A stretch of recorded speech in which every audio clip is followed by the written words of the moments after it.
What's up, party people, to another episode of Who Asked You Podcast. I'm your host, Duty Too Groovy, and today we have a very, very, very special guest in the building. We got Bryson Holistics in the building. How you doing tonight, bro? I'm doing great, man. I just appreciate you for bringing me on. It's an honor and a privilege to be on here. I like what you do. Like I said, I got hip to you for a while now. I just like your content, the things you talk about. I learn a lot just from watching your YouTube and stuff. So, man, I'm honored, man. It's a privilege, honor to be up here. Hey, I appreciate that. I reached out to you because I like the message that you're putting out, and I checked out some of your videos on your YouTube page, which I'm gonna make sure the audience get to see that. You are putting forth fitness in the holistic lifestyle and getting back to eating, the earthly foods. And I wanted to ask you first and foremost, what got you into the vegan lifestyle? Like, what made you say, okay, I want to quit meats, or have you always just ate vegetables? Like what started you on your journey? Great question, brother. What really started me is when my aunt died from cancer, and just seeing her go through the whole process. I was like, athlete, football player, ran track, all these other different things. So I didn't really care too much, but I always was a proud advocate of just, being at my best. So when my aunt died from cancer and, just going through that pain and trauma and just seeing her decline, which is probably one of the, greatest people I ever met, I'm like, Right. oh, like, yo, it's no way you about to sit up and tell me it's no, that C word that we can't even use now, but you about to tell me there's no solution at all. You know what I mean? So Right. it just came upon me. I guess it's, the spirit of the ancestors just came upon me. And, I just start digging and researching. And it's crazy how, when you're looking for something long enough in the universe, you're going to get it. You're going to find what you're looking for. And, That's facts. And, one of my closest friends, I call him my brother from another mother. While I'm on this journey, I'm finding out like how different, foods and fruits and stuff and just different spices that we use just in the cabinet is, a lot of people was using, as home remedies.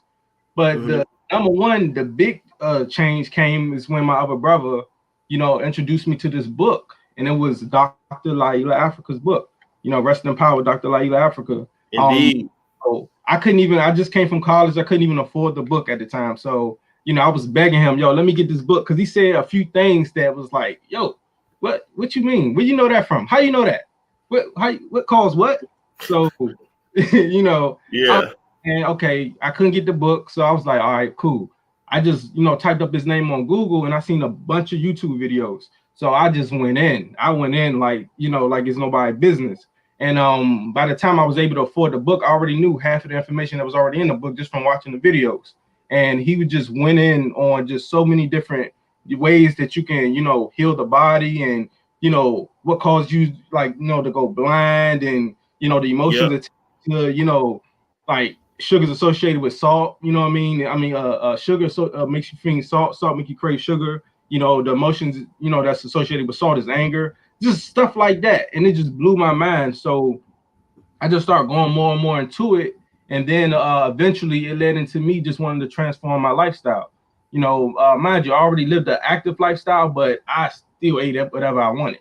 Unless unless it was track season, I'm running like crazy. So I ain't eat too much crazy. I stay, kind of on a strict diet. But when I got into that, just how my body felt, just seeing just how I felt in the, results I got for myself, I was able to, go from, working out two a days to 3 a days, you know what I mean? Just, and the recovery was crazy. So it took me, I'm gonna say about a year to transition. So I don't never count the first year. I've been a vegan for about a good, I'm gonna say 5 years now. So nice. Okay. I don't count that other year. That was just the, it was the back and forth getting. You got people bringing Krispy Kreme donuts and all this other stuff. I'm like, yo, I told you trying to change my diet. Like, what you doing, bro?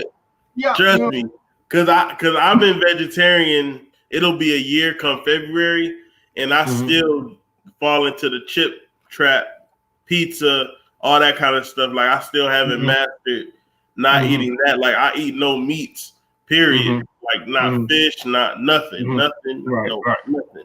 But the other foods, the starch. I heard somebody call it a starch vegan. That meat that you're missing with starch. Yeah, that's right where I'm at. And I'm glad that you mentioned Laila Africa because rest in power to him. And I got one of his books right here, Melanin, What Makes Black People Black. And it actually got a section where it's talking about, you know, how different diets affect melanated people. So that's dope. And rest in power to that queen, you know, and even in that negative of her, you know, moving on, it did kind of change her life. So at least you know, that polarity is in there that, you know, so rest in power to her.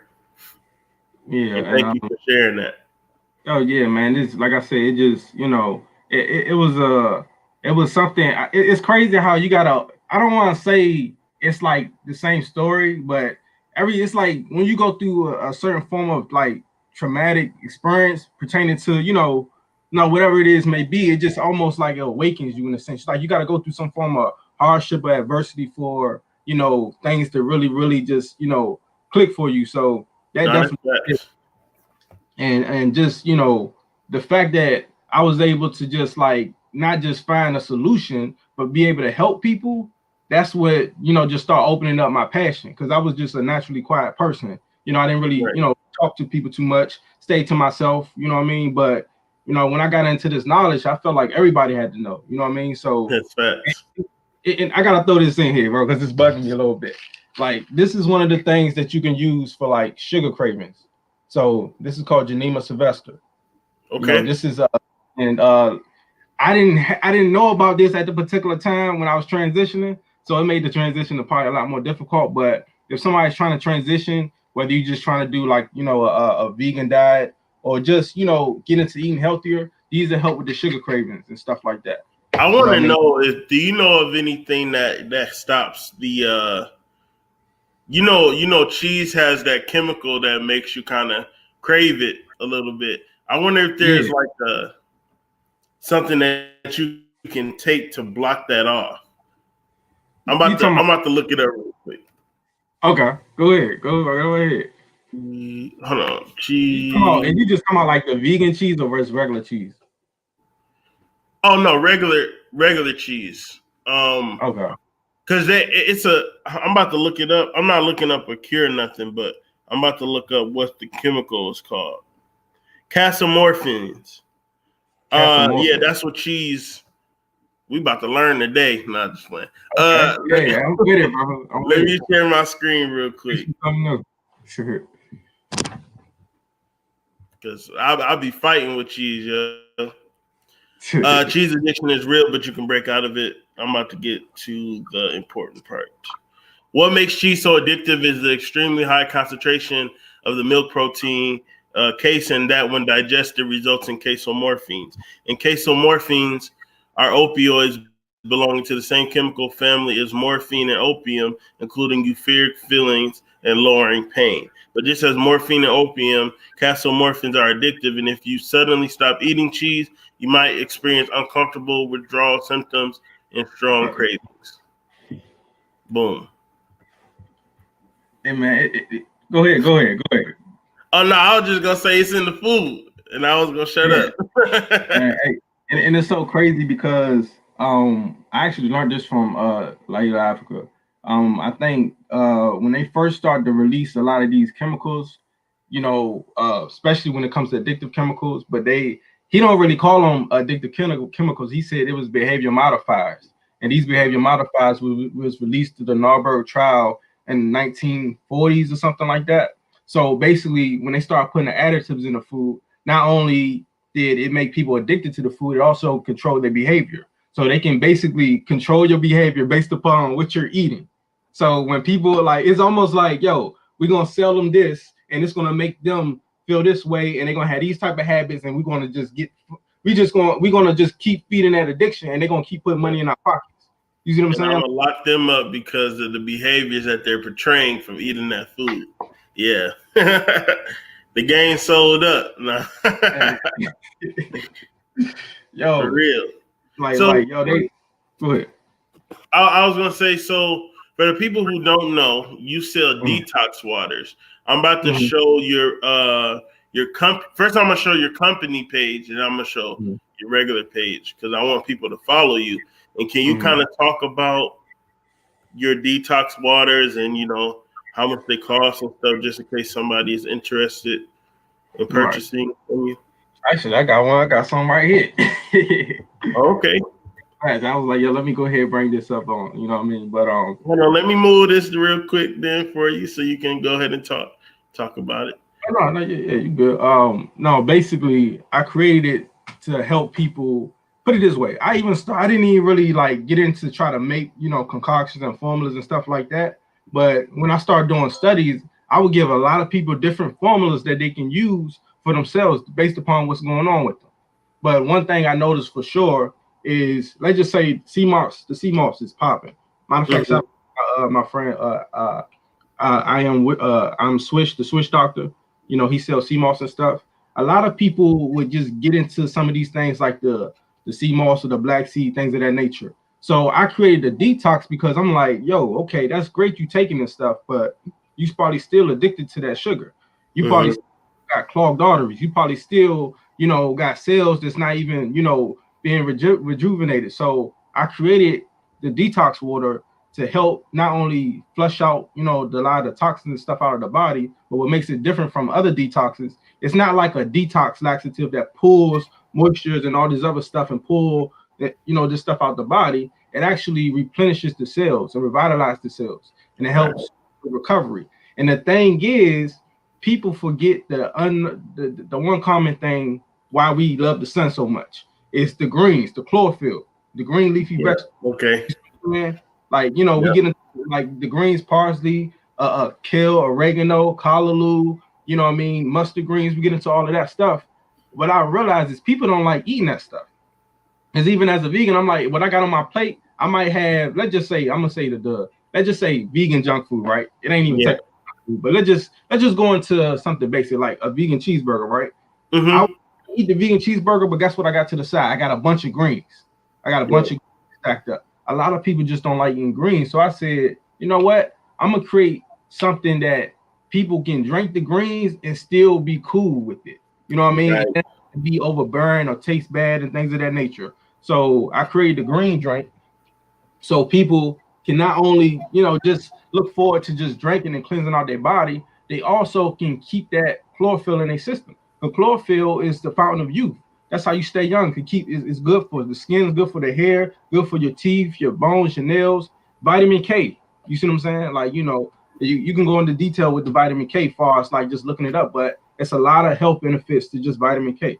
So I put together a formula just revolved around chlorophyll. That way, people can drink it and still be hydrated at the same time. Because majority of the people that even eat food is not even hydrated. You know what I mean? So And I'll say this much too. Even though I haven't had your product yet, I can mhm, tell that like it's good because not only do you have knowledge, about what mhm, you're talking about and you're mhm, selling, but I know from my own personal experience that I like drinking chlorophyll vegan drinks mhm, before I like eating a bowl of spinach. Like it's mhm, just mhm, different. It's like, and I think that goes into the fact that we really, honestly, eating food is like the lowest form of energy mhm, gathering. mhm, Like we're mhm, really supposed to be absorbing, like mhm. just how like plants actually get their food, Facts, the energy. facts, That's what we're supposed right, to be doing. So right. drinking is actually a higher form of consumption than Mhm, eating is. And I think that might be a hidden psychological thing for us because even kids instantly be like when you put a broccoli in their face or a carrot, they like ugh, they like yeah, that. yeah, yeah, yeah. Younger when you had it mashed up, they will Right, smash it. So that has right, to mean something. Like, right, you know, right. so Yeah, and how just much do you sell them for? So as of right now, I sell them for $40. So I try to make it affordable for a lot of people. Um I sell it like this in particular because I want people to really, really detox themselves. So, Right. you know, I am going to start selling them individually, and then I'll give you the prices on that later on. But they basically on sale right now for 40. All right. So I'm gonna keep them on sale probably as long as I can, you know. But like I said, I just want everybody to be able to just, you know, eat healthy and stuff like that. And like I said, once they take something like the detox, then they can come back and get the, you know, the sea moss and, you know, the everything else you need because you done cleansed out your body.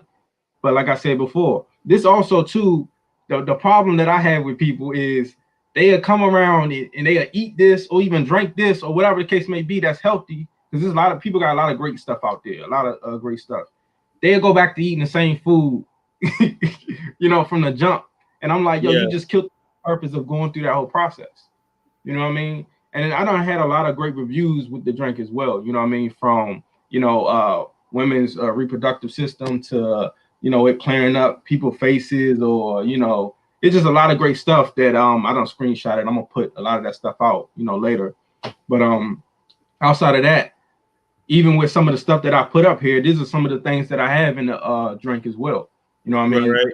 Like the nettle. They use the nettle is great for the hair growth, cell regeneration. That's also great for, you know, the cancer as well. And these are some of the things that the health benefits of the detox drinks as well. And the biggest key thing is with this drink is the liver. The liver is the thing that helps fight off all the diseases. You know, the liver probably got the biggest job out of all the organs in the body outside of the heart, because it not only has to, you know, alkalinize, you know, the body, it also has to make the bowel. You see what I'm saying? So it has a lot of responsibilities. But if your liver is compromised, then you put your body in a position where it can't really fight off against anything.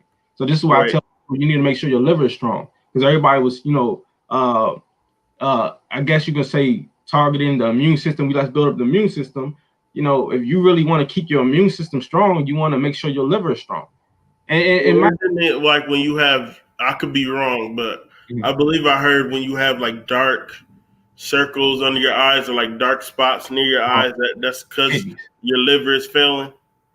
Yeah, it's actually more so your kidneys. When you see the raccoon eyes, that's the kidneys. Yeah. But guess what though? The kidneys associated with the liver. The liver is associated with the you know, with your lungs. The lungs associated with your, so they all work together. It's basically they all working into cahoots together. And the biggest problem is we have individuals that master the art of isolating food. So when you isolate that food, you basically take away that environment when it comes to the body, because the body is like a family environment. You need the liver just like you need your gallbladder, just like you need your kidneys, just like you need your liver. So that when they all work together, everything else can function properly. But when you got one thing that's lagging, it starts to affect other things. Now the other organ got to pick up weight. You know what I mean? Right. It's just like you got a group of people, y'all supposed to be carrying something, but one person drop off. Now it makes the load a lot harder on everything else. Yeah, that's facts. We still eating the same crap. You know, no disrespect to people on dialysis or anything of that nature, or, you know, they got problems, but the same things, they don't, it's crazy how, I'm going off subject a little bit, bro.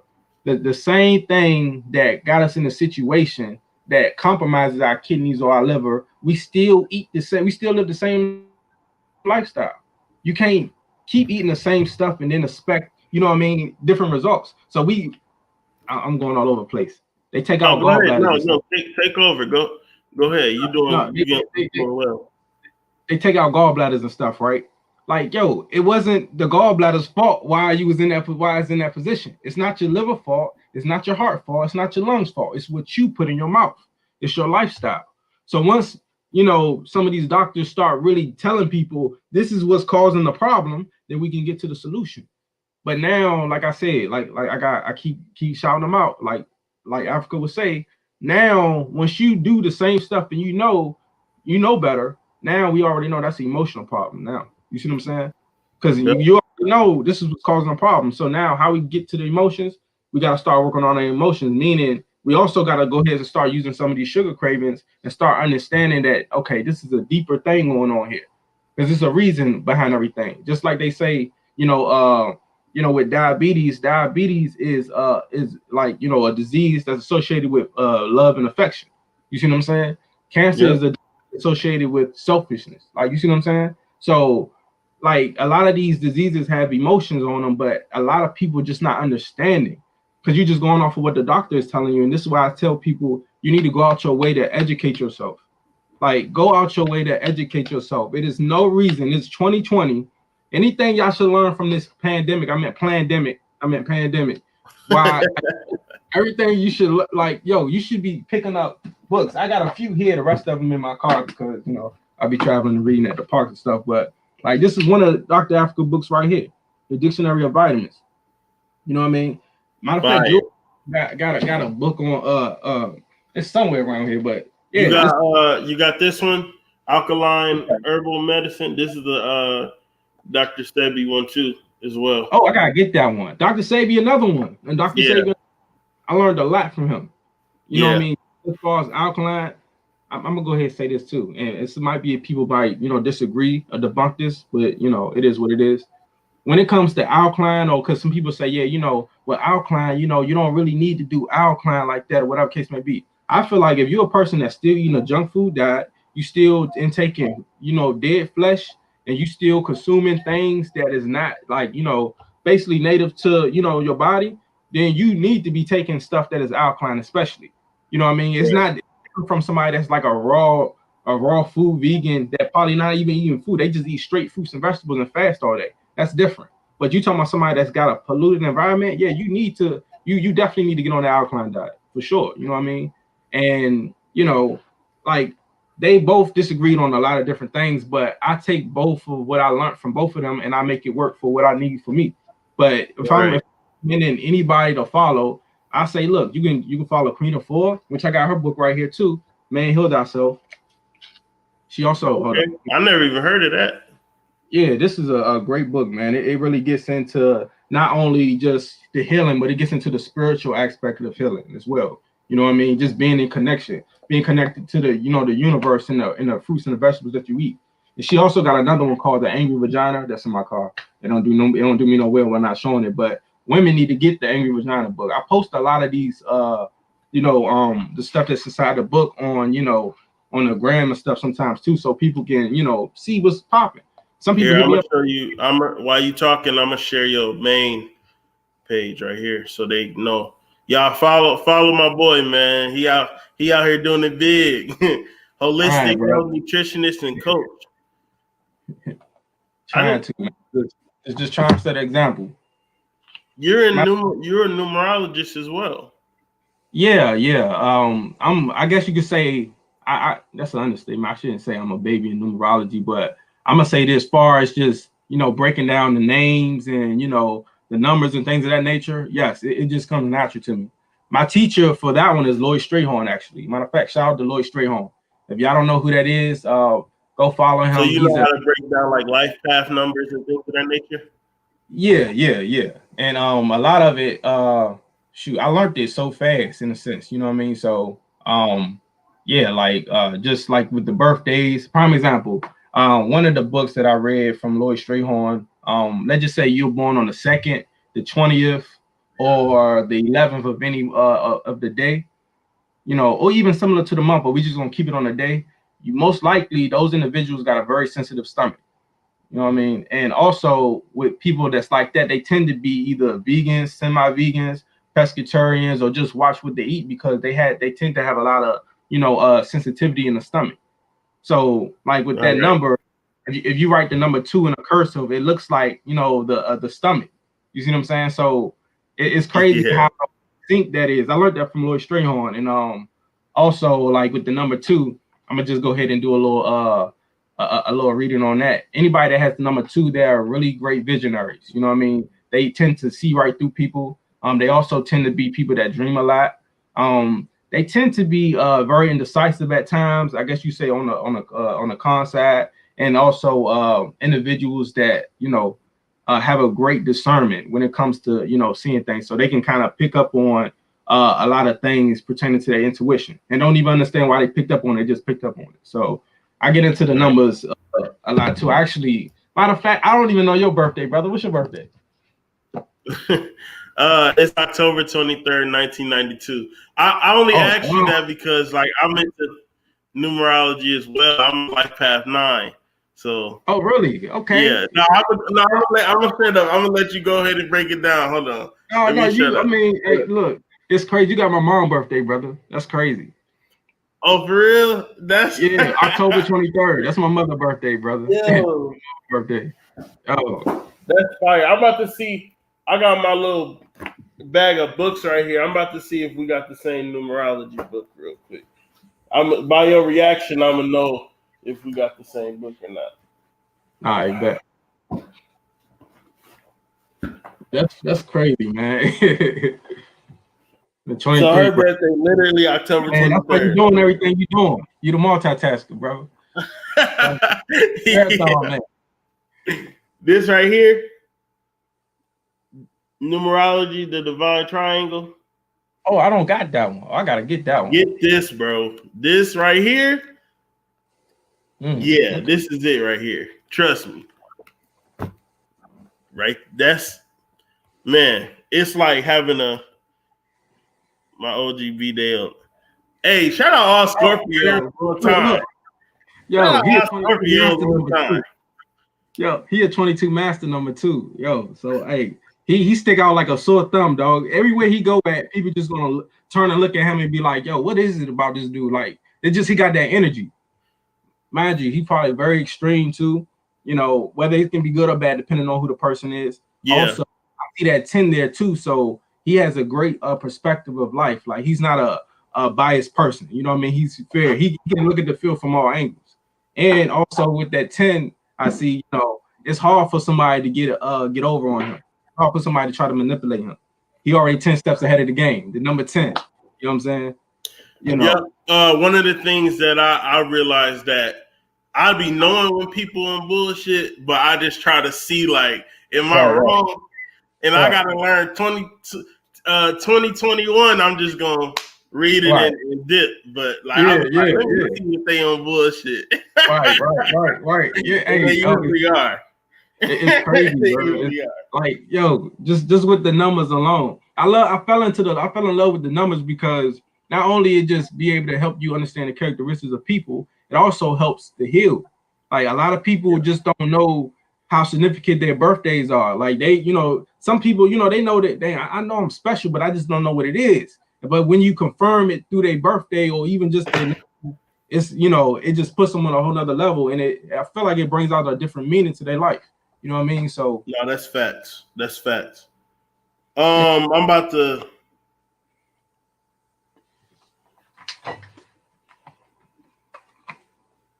to read what in this book it says. Hold on, let me see.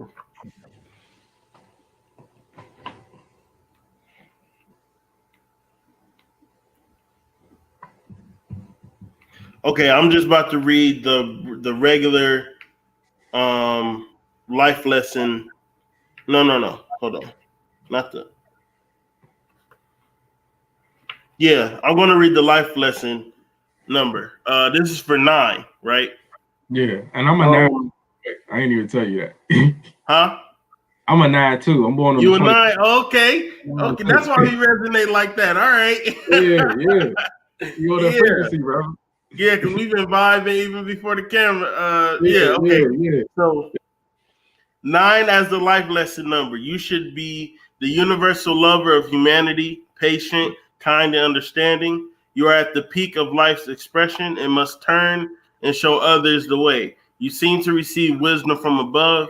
Thus, you know that the true way of happiness is in service to others. You are the marrying type, strong in passion and compassion. You easily acquire money or wealth and know how to preserve it. You are never petty, but deal in broad concepts and can attain success in the face of difficulties. You are here to show others the way. Through your breadth of thinking, you can choose from many professions, education and medicine, and me and you are literally showing that right now. Education, medicine. Hold on. I lost my spot. Hold on. Hey. Okay, you can choose from many professions. Education and medicine are the most usual. You may become an orator, writer, or lecturer with equal ease. Communication, foreign service, statesmanship, and leadership positions are easily within your capacity.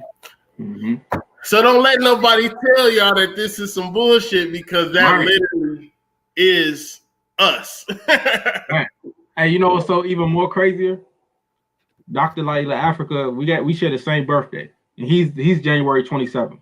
He's a yeah. That's fire, actually. Hey, yeah. Man. and you naturally just following in his footsteps.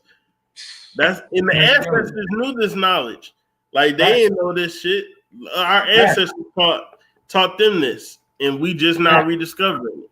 Because life is mathematics. Period. The universe is a big math equation. Facts, man. Hey, and like I said, the thing is that people don't understand is this is the stuff that's supposed to have been taught since birth. Like we supposed to have been this in school. Like, yo, you know how much time and like so much, it could have been a lot of things that could just been, done just off the rip if it was nurtured. You know what I mean? Like I said, then too, I forgot you got the nurturing spirit as well too. So you already make a great, you know what I'm saying, just a great parent, a great person that can help mentor and things of that nature. Just like I said, just understanding this, and I already know you was the kid that asked a lot of questions when you was young too. Man. You think you somebody daddy. You think yeah. You don't know everything. Yeah. Right. Yeah. But people always came with me with their problems, and like I always gave good solutions. And even if I felt like shit, even to this day, I can feel like shit. But if somebody comes to me with their problem, I can think of a balance. Yeah. And it's natural, bro, and it's crazy you do it with ease. You know what's so crazy? I don't want to say I get too deep into the empathic term, but I do know people that's born on the 4th and the 7th. A lot of them have friends that are 5 vibrations or have the 5 vibration in their chart, whether it's the 5th, the 14th, or the 23rd. A lot of them have that because it's almost like they nurture them or they restore them, because the 7, like in particular, they get their energy drained, so they come to the 7. Come to the 5 to be restored, or just you know what I mean. And then the 5 giving them energy restores them. So it's crazy.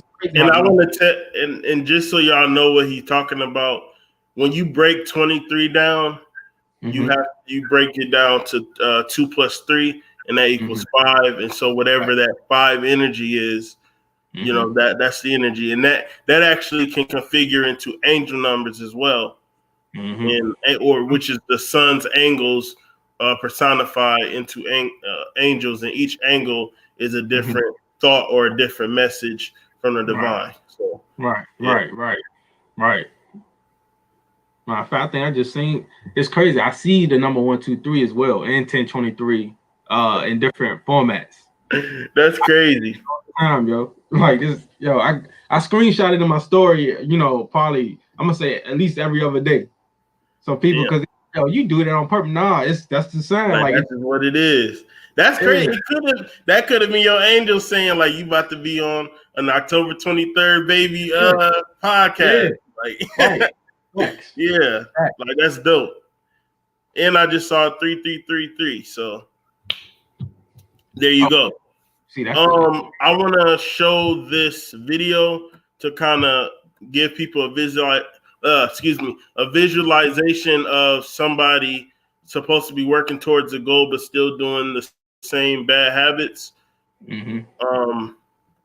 This is a guy at Planet Fitness.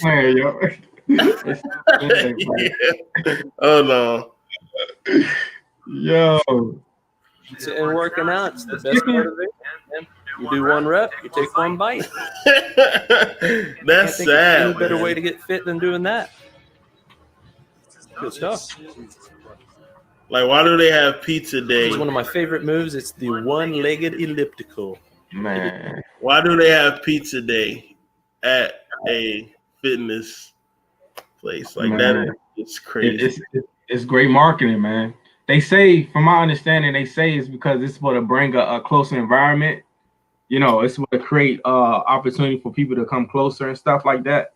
But so you can do like veggie pizza at least, or you can't do like Man, I say these things, bro. I say these things. Like, I mean, yeah, you can do fruit. Like, come on. You know what's so interesting to me? what? How is it that people are allergic to all these things that's supposed to be good? Like certain people are allergic to fruit, certain plants or whatever, but nobody's allergic to sugar or salt. Even though it causes high blood pressure, psychological. Put your head up. I feel like everybody allergic. We all have allergic reactions, but the allergic reactions is just deemed normal now. You know what I'm saying? Like, yo, honestly, I think that's where a lot of depression comes from too. Facts. It's like from sugar intake. Facts. Salt intake. Like, just one of the things that I'm starting to do is like, because even though I don't eat fast food restaurants, like I said, I still get caught in the starch trap. But I'm gonna start looking at the type of body shapes that people have that's walking into these certain food places, because you can really see, you know what I'm saying? You can see like, okay, this food is gonna do this to my body because it's doing it to everybody else's. Like, you're not gonna see no fit ass person going into a restaurant every day. You're just not gonna see it. They might come out of a smoothie shop or like a vegan store or a holistic store or marketplace, but you're not gonna see somebody just leave, like a real fit person leave a Little Caesars or something like that. So, like, I think people, I think everybody should start implementing that, because I for sure am going to. Anytime I see big ass people coming out of the store, I'm gonna avoid it, because I'm trying to get my shit together. So yeah. It's crazy. I forgot who I learned this from, but they were saying anytime you go into a restaurant and you want to see like how healthy it is or how unhealthy it is, you should always look at the people that work there. So it can help you. Okay, well, like, it's one restaurant, I ain't gonna say the names, I ain't gonna put them on blast, but every time I turn around, the ambulance is at that restaurant. No, they giving people the Luther heart attacks from Boondocks. Yeah, I ain't gonna say the name. I'm gonna just say this: they sell pizza. It's a Greek restaurant, though. We just gonna say that. Okay. Yeah, so that's crazy. So I'm like, yo, like, how are they not shut down? Man, but look, this is the crazy part. You shut down a chicken place where a bunch of people love to go at. See where they're going to uproar. Especially that's all around it, man. Yeah. Yeah, you're right. They just gonna find somewhere else to go. Yeah, and get that money. Look, that's crazy. And down the street, it's a liquor store. They literally got everything designed to fuck. And then look, psychologically, right? You're fed food psychologically all day. Even when you're driving, if you listen to the radio, you're going to hear a food commercial. If you look up at a billboard, you're going to see food. Like, when you're just driving, it's like 10. Why is there 10 different restaurants on one street? All of the smoke is blowing in the wind, so it's hitting your nose. Like, it's just food everywhere, yo. Like, we are, I feel like, and you can tell me if you disagree or not, but I think life here is very overstimulating.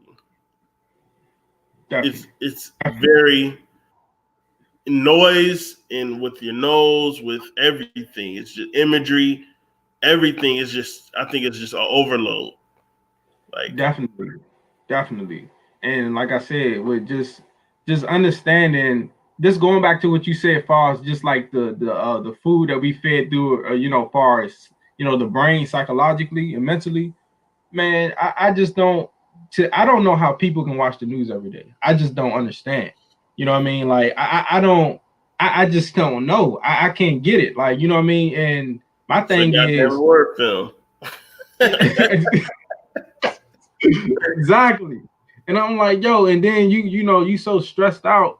I'm like, yo, how about you turn the TV off for a second? Like, how about you let's just say, like, I'm the type of person, I don't like to read, but I read because I learn. That makes sense. So it's like, if it's something revolved around learning, I'm in there. So how about we watch stuff that's going to help stimulate our mind? So majority of people, they listen to a bunch of things that are very negative on the news. I tell a lot of people, go up on YouTube, because that's the new TV now, and look at and watch something that's positive and something that's going to help, challenge you. You know what I mean? So I don't care. I do what you call self-development. I do different 3 forms of self-development. I do one on health, whether I'm listening to a lecture from Dr. Sabi, Queen of Four, Patrick Dales, Jill Poopum, whoever. I'm watching, what they call a holistic lecture. Then I do a lecture on just mentality and mindset, pertaining to just being positive, thinking positive, and then I do another one on finances or things of that nature. But I'm stimulating my mind, and I'm brainwashing myself to take in a lot of positive things that's not just going to uplift me, but it's going to help engage me into something that's going to make me better, help me better myself. You see what I'm saying? All right. Or I just, or just stuff on just stuff that can just really just help you evolve and grow. But I don't understand how people can watch the news 24/7, and then you got people driving with Matt. Let me stop. I'm not gonna go there. I'm gonna be quiet. I ain't gonna even go there. Hey, I done seen plenty of idiots. Man. And they don't have an air conditioner on with a mask on and the windows up. Yo, I'm like, Slim. Yo, like, man, look. I even started a hash. Wait, I didn't start the hashtag, but I started saying the hashtag, fuck the mask or whatever. When they had people commenting and telling me, oh, you need to put the mask on and da da da da da da da, I'm like, dude. I love hurting idiots' hearts with the truth. Man, they don't even know what carbon. They don't even know that we breathe out carbon monoxide. Like they just. That's what. Go ahead. I was just gonna say they just anything the news say, they just do it, and it's like use your brain, bro. Like you're breathing in. Like there's a reason why we have to breathe in the oxygen and blow out the carbon. You know what I'm saying? Because that's the cycle. So if you're actually breathing that in, you're breathing poison back into your nostrils, and that's why your immune system too. And you're weakening your immune system too. So I'm like, y'all trying to so-called, but see, I'm about to go off again. I'm about to go off because first of all, the trees blow out oxygen and it breathes in carbon monoxide. Okay, the whole point of the trees, but they're cutting down trees all over the place. Secondly, it is no daggone way you about to sit up here and tell me that you are scared of this thing that's going on, this bug. I call it the bug that's going on. But you sitting up here eating McDonald's and you eating junk food, cookies, cakes, chips, donuts. You eating all of this stuff, but you so in fear and you scared. Like, dog, like cut it out. And then you're gonna tell me I'm putting your life at risk because I'm not wearing a mask. Don't you got a mask on? If you got a mask on, then why did you care about me even putting it? Like, why did you care? You're good, right? Like, yo, this is what I'm talking about. Like you just knocked back a whole bottle of vodka, ate some chicken, no veggies, hot sauce, which is just vinegar, and you worried about me walking around you. Like I'm scared of you. I'm more scared of you than you scared of me. Because you're more likely to get sick. Like people. I'm gonna be honest, and I give it to the universe. I have not been sick this whole entire year. I ain't got sniffles, nose ain't ran not one time, none of that. And I eat just straight vegetables. I always say I got the gorilla syndrome because gorillas eat veggies big as hell. I eat straight up vegetables, fruit, water. I don't drink pop, none of that. And I haven't been sick. And I've been around people that was sick as fuck. And I did not get sick. And it's like my immune system, and I take my vitamins and stuff too. My immune system is strong enough to fight off whatever y'all dealing with because y'all don't understand that milk is mucus in blood and pus. Thank Every you. time you eat meat, that forms mucus in your body. All of the snack foods and the sugary treats and all that stuff, all that has chemicals like red 40 and all that kind of stuff. Right. Like all that mixture is literally killing yourself and lowering your natural defenses. So y'all worries are different than mine. Am I going to just walk into a room full of sick ass people? Of course not. But am I going to be scared to walk outside without a mask on? Fuck no. Because let's be honest, the pollution from the exhaust pipe is more dangerous than a nigga sneezing next to me. If we want to be real about it. Facts. Especially if you walking on the street and it's nothing but cars coming back and forth. Right. That's more dangerous. So, man, matter of fact, it's crazy you said that. I got this book, right? Shout out to my man, Mr. Nate. You know, he on Dynamic Wellness. He actually the one that introduced me to Doc. This book, he got me hip to this book, Tired or Toxic. This is an old book. You bringing out some gems because I ain't never even heard of that. Yeah, this joint right here, it goes into, it's crazy how what's going on now, but it shows you not only how toxic the air you breathe, but it also gets into just the origins of, you know, how these things are formed and how it affects you in different ways. And it even got like medical records up here and everything. And just like, let's just say you got certain people that saying like, you know, the level of this room, it has a certain level of CO2 in here and it's not, you know, it's not good for you. But you still got people that's even, you know, I guess you can say overthrowing them or, you know, basically just throwing what it is they saying out the window and not even really paying no mind until somebody end up harmful or hurt. You know what I mean? So, and it's crazy. I got the little mask kit. Hold up. I got to find the camera. Here we go. We got the little mask here up on there. Hey, see, that's fire. You know what I mean? So, like, y'all get this. What's her name? Her name's Sherry A. Rogers. Hold up, see, and that's the thing, yo. It's so much information out here. Like, I like the fact that you said people need to turn the news off because they're missing out on so much stuff. Like, you could be learning medical things, metaphysics, science, law. You could be learning political things. You could be learning business things, social skills. You can learn. There's literally YouTube videos on how to build things out of wood. You can learn woodworking. You can do so much stuff, and you're busy being frozen in front of a TV. And it's like, dog, like it's still life to be lived outside. Right. And, oh, go ahead. I didn't mean to cut you off. No, go ahead. No, all that I was gonna say is I just put out a video not too long ago on Instagram, and it's like, yo, depend on yourself. Self-sufficiency is the key. Why are you depending on people that never had your best interests at heart? These people are too busy up here trying to, you know, plan on your demise and try to depopulate the earth and everything else, but you up here worrying about, man, look, yo, like, it's a book, I thought I had it in here.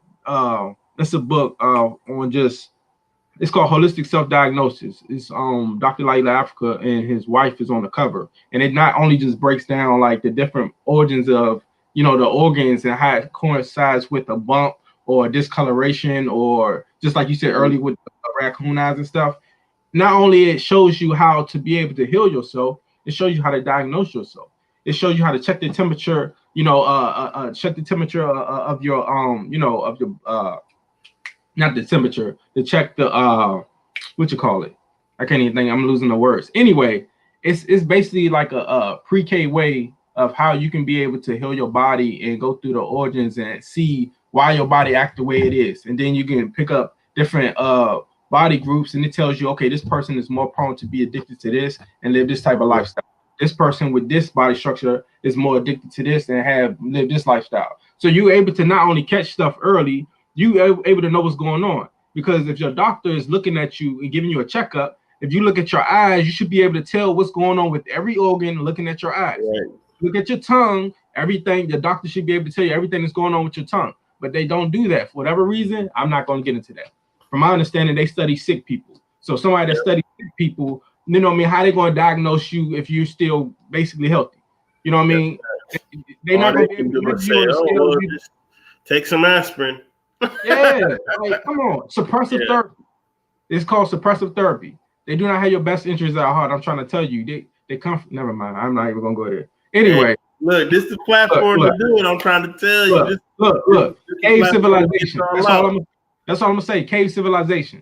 That's where they come from. So you going off people that goes off of a bunch of fairy tales.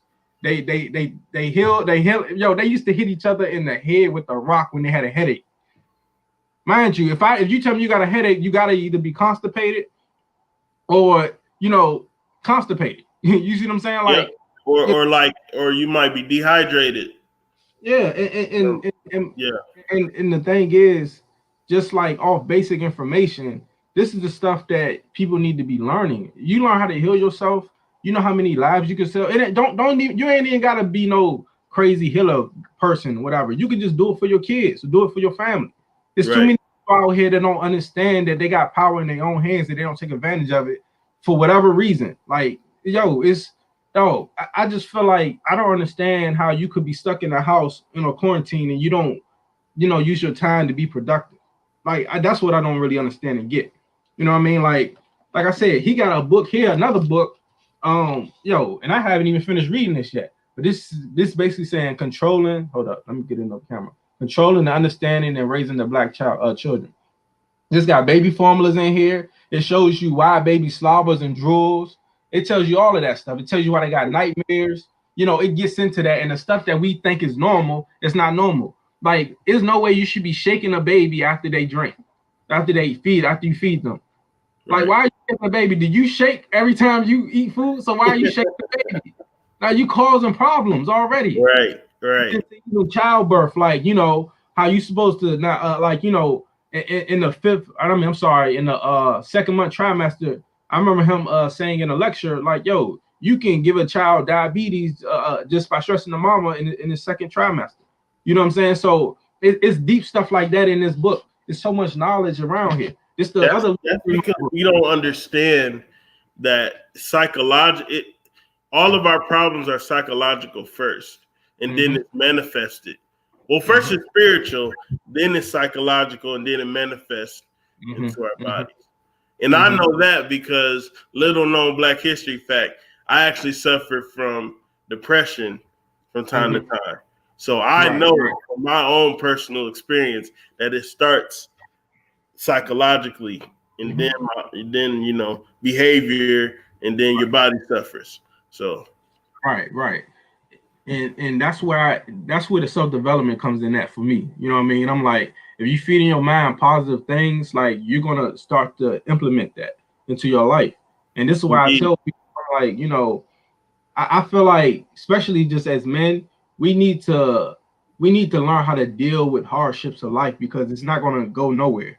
So we gotta learn how to embrace those things. So, like, if we're going through a tough time, that's cool to go through a tough time. It's okay. It's just your mindset and how you look at it. Because just the way I look at things, I'm like, every challenging trial, tribulation, adversity, it's an opportunity to grow and evolve. So when you have that type of mindset and mentality, like, you start getting used to just going through stuff. Now, I'm not saying, like, it's not something that's going to be taxing, but when you start to change your mind, you can use it as fuel. You know what I mean? And you can move that energy into something that can be very progressive, which is why I'm a personal trainer as well. So I tell clients and stuff like, look, it's great, physically fit and all this other stuff, but it's all about the mental. It's all about the mind. Right. I said, you knew how, like, far you can go pertaining to just being in your mind and understanding, just like, okay, wow, I got both my arms, I got both my legs. Like, dang, I know a person that got one arm and one leg and he going harder than me. That should right. You see what I'm saying? Like, yo, you have opportunity. Like, you're like, I don't want to even use the word blessed, be less, but you're very, very, like, you should be very, very fortunate and really, really, like, just pleased to be able to just have both your arms, both your legs. And you know what I mean? I'm not trying to be corny, but one of the things I try to remind myself when I'm feeling low is that you take 2 L's and turn it into a W. You feel me? Yeah. Like, you can, no matter how many losses you make, if you're still alive, you can still turn it around. You feel me? So yeah, I Facts. definitely get that. What was Facts, that other bro. book that you were bringing up? Oh no, I was bringing up the other book, the numerology book, Lloyd Book of Numbers. Okay. Yeah, and like I said, like what's so fascinating about this book? He got in here where, like, you know, let's just say if you wanted to move to a certain place, what's compatible pertaining to your numbers in your birthday. So he got stuff in there like that. He also got stuff in here like you know, if you were to go to a certain city and things of that nature.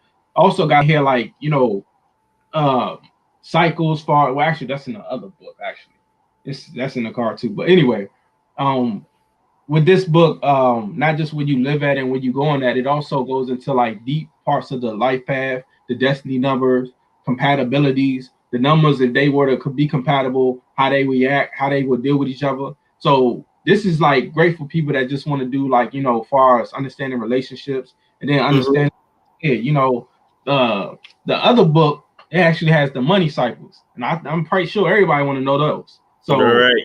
Running a lot of stuff from the other book because I didn't read that one. But imagine if we learned. Imagine if numerology was in the criteria for high school kids, like ninth grade.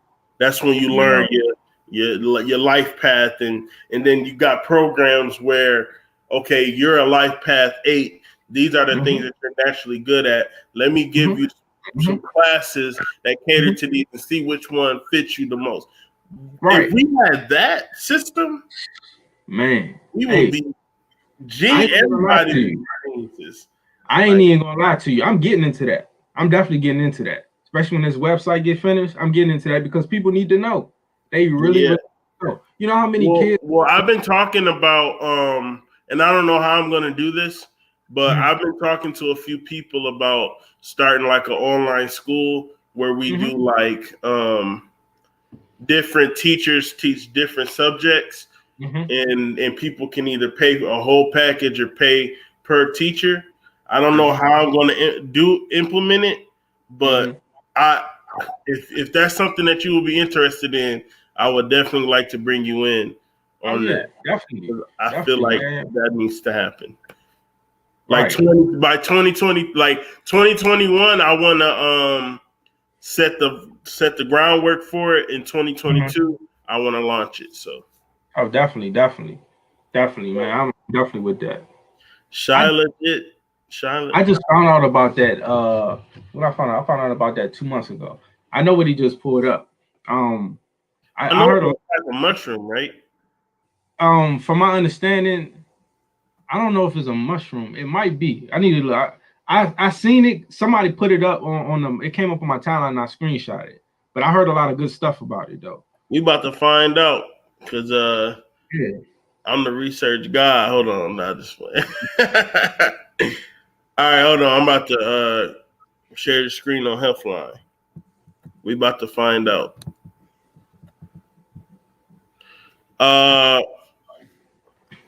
Shilajit is a sticky substance found primarily in the rocks of the Himalayas. It develops over centuries from the slow decomposition of plants. It is commonly used in Ayurvedic medicine. It's an effective and safe supplement that can have a positive effect on your overall health and well-being.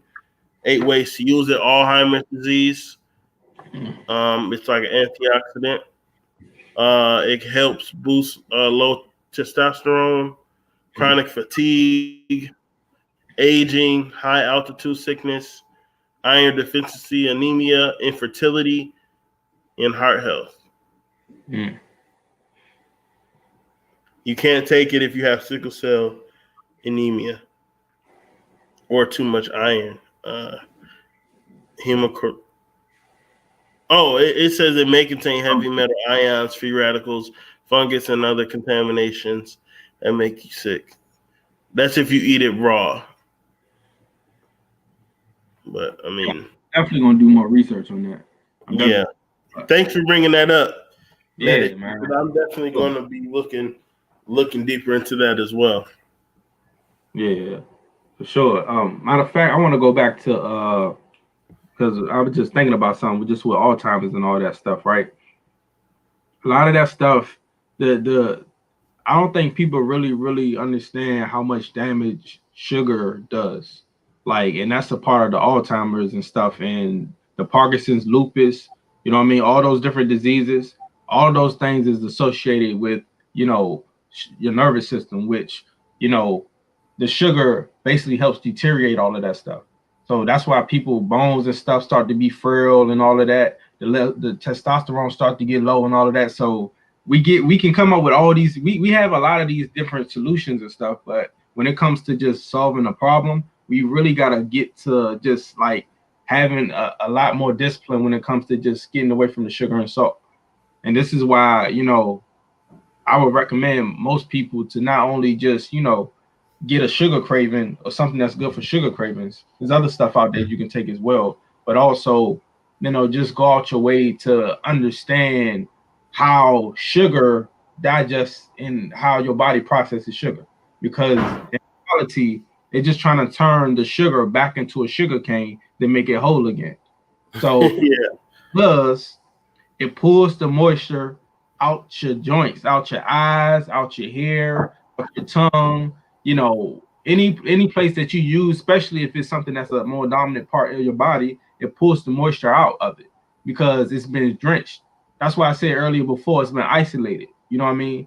And we talking about someone that that likes to, like I said before, isolate stuff because they look at the world from their perspective, from a split perspective. So, damn, I don't want to even go there. But look, Hey, I keep telling you, this the place.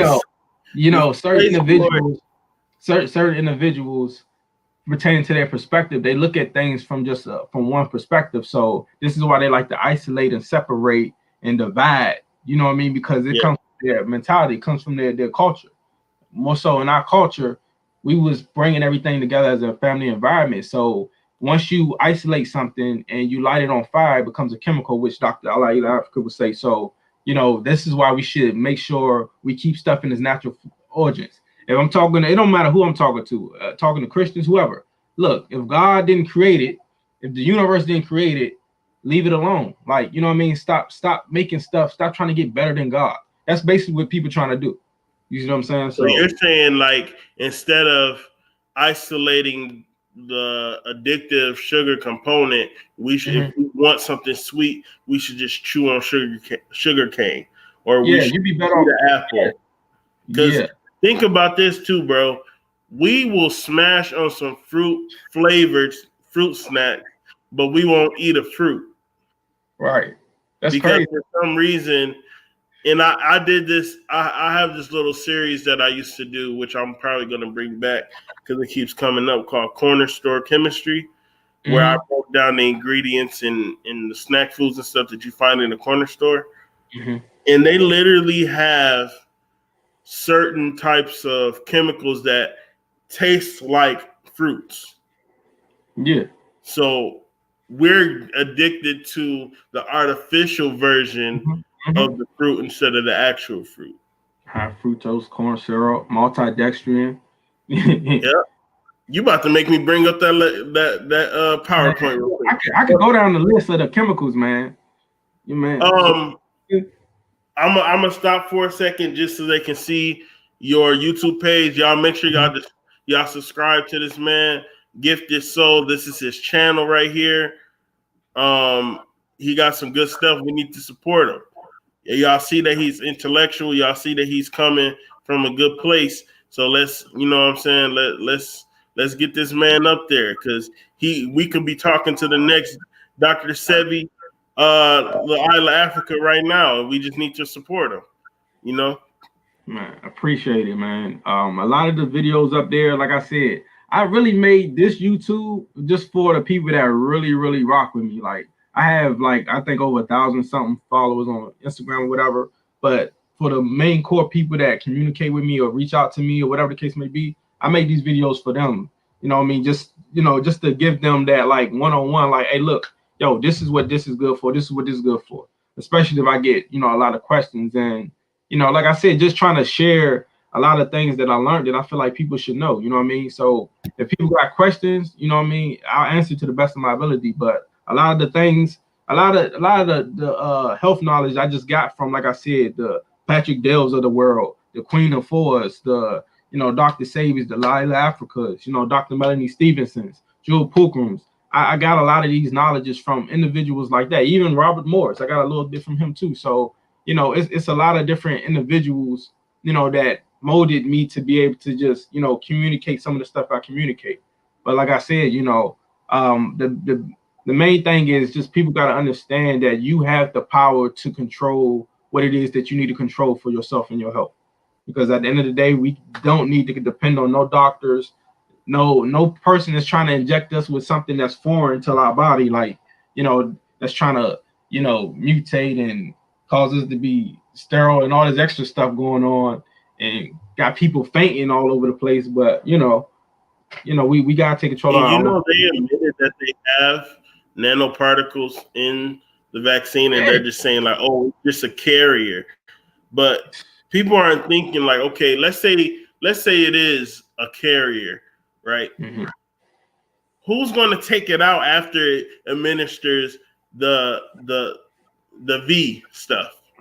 Like, so you're just gonna have a floating nano bot in your body, right? Like, we're not thinking. Man, you can't shit that out. You can't piss that out. So I can't think of the movie.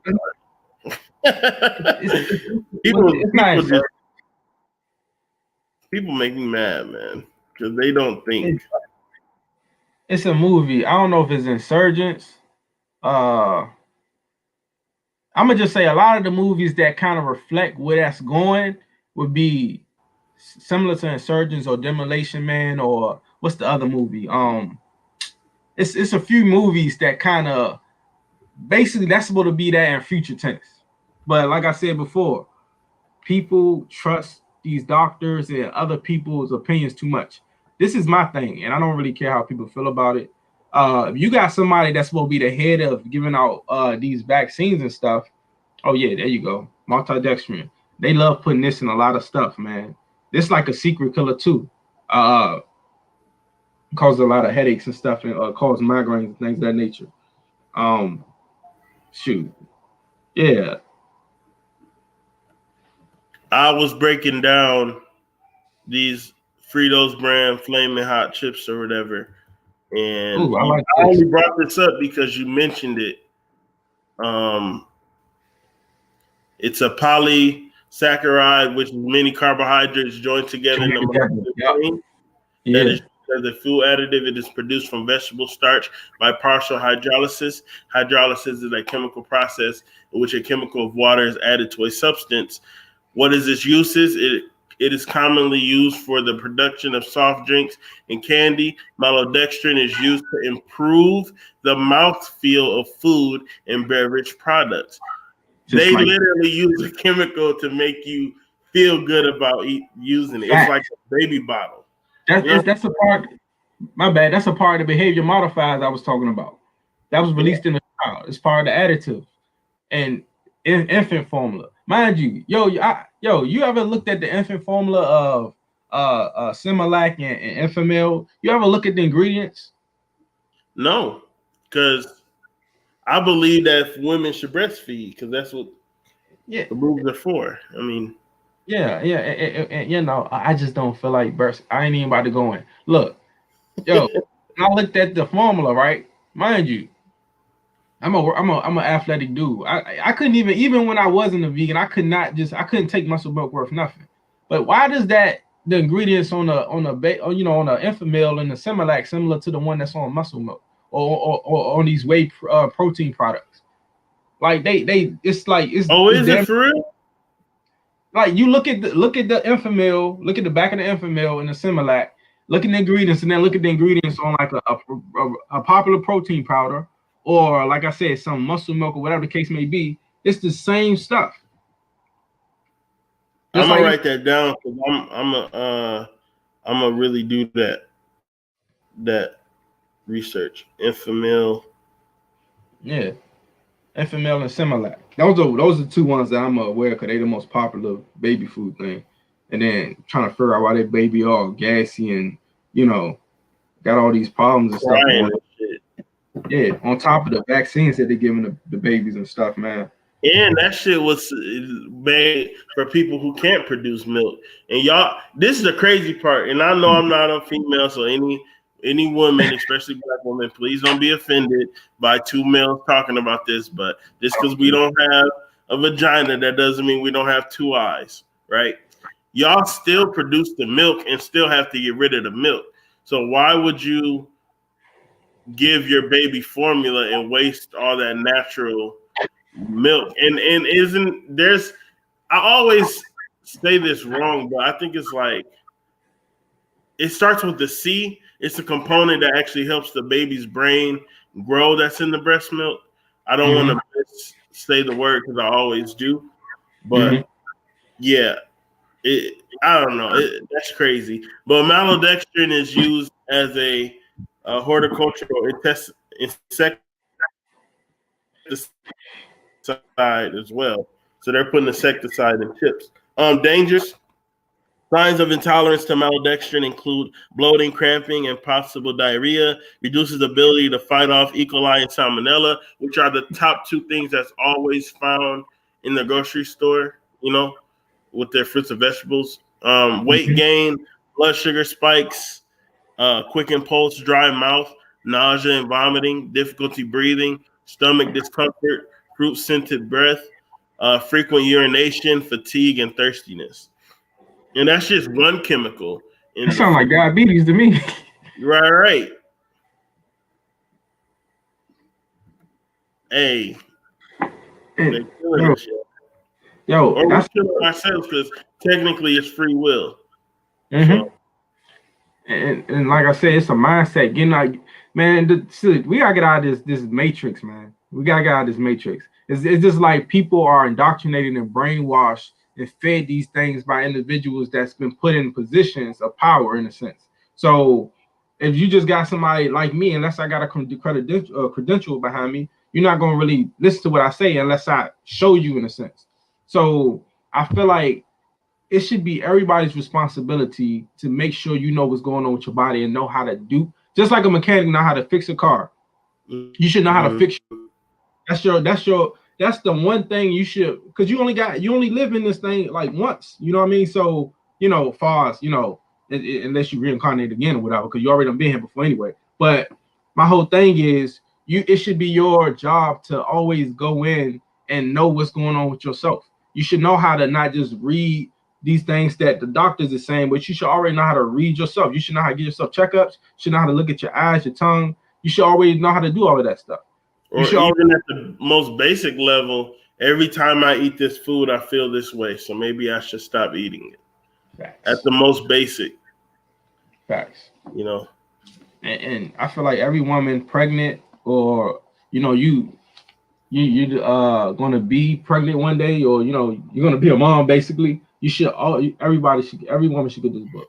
You should definitely get this book, and it goes in. It has, like I said, it goes into the reasons why you should breastfeed and which the diet you should be using while breastfeeding, what you should do when you're pregnant, what you should do when carrying baby, what you can do, and how you deal with your kids, how you trying to get them to eat healthy and stuff. It got a whole menu, a little formulas, all that stuff in this book. This book is powerful. I'm surprised.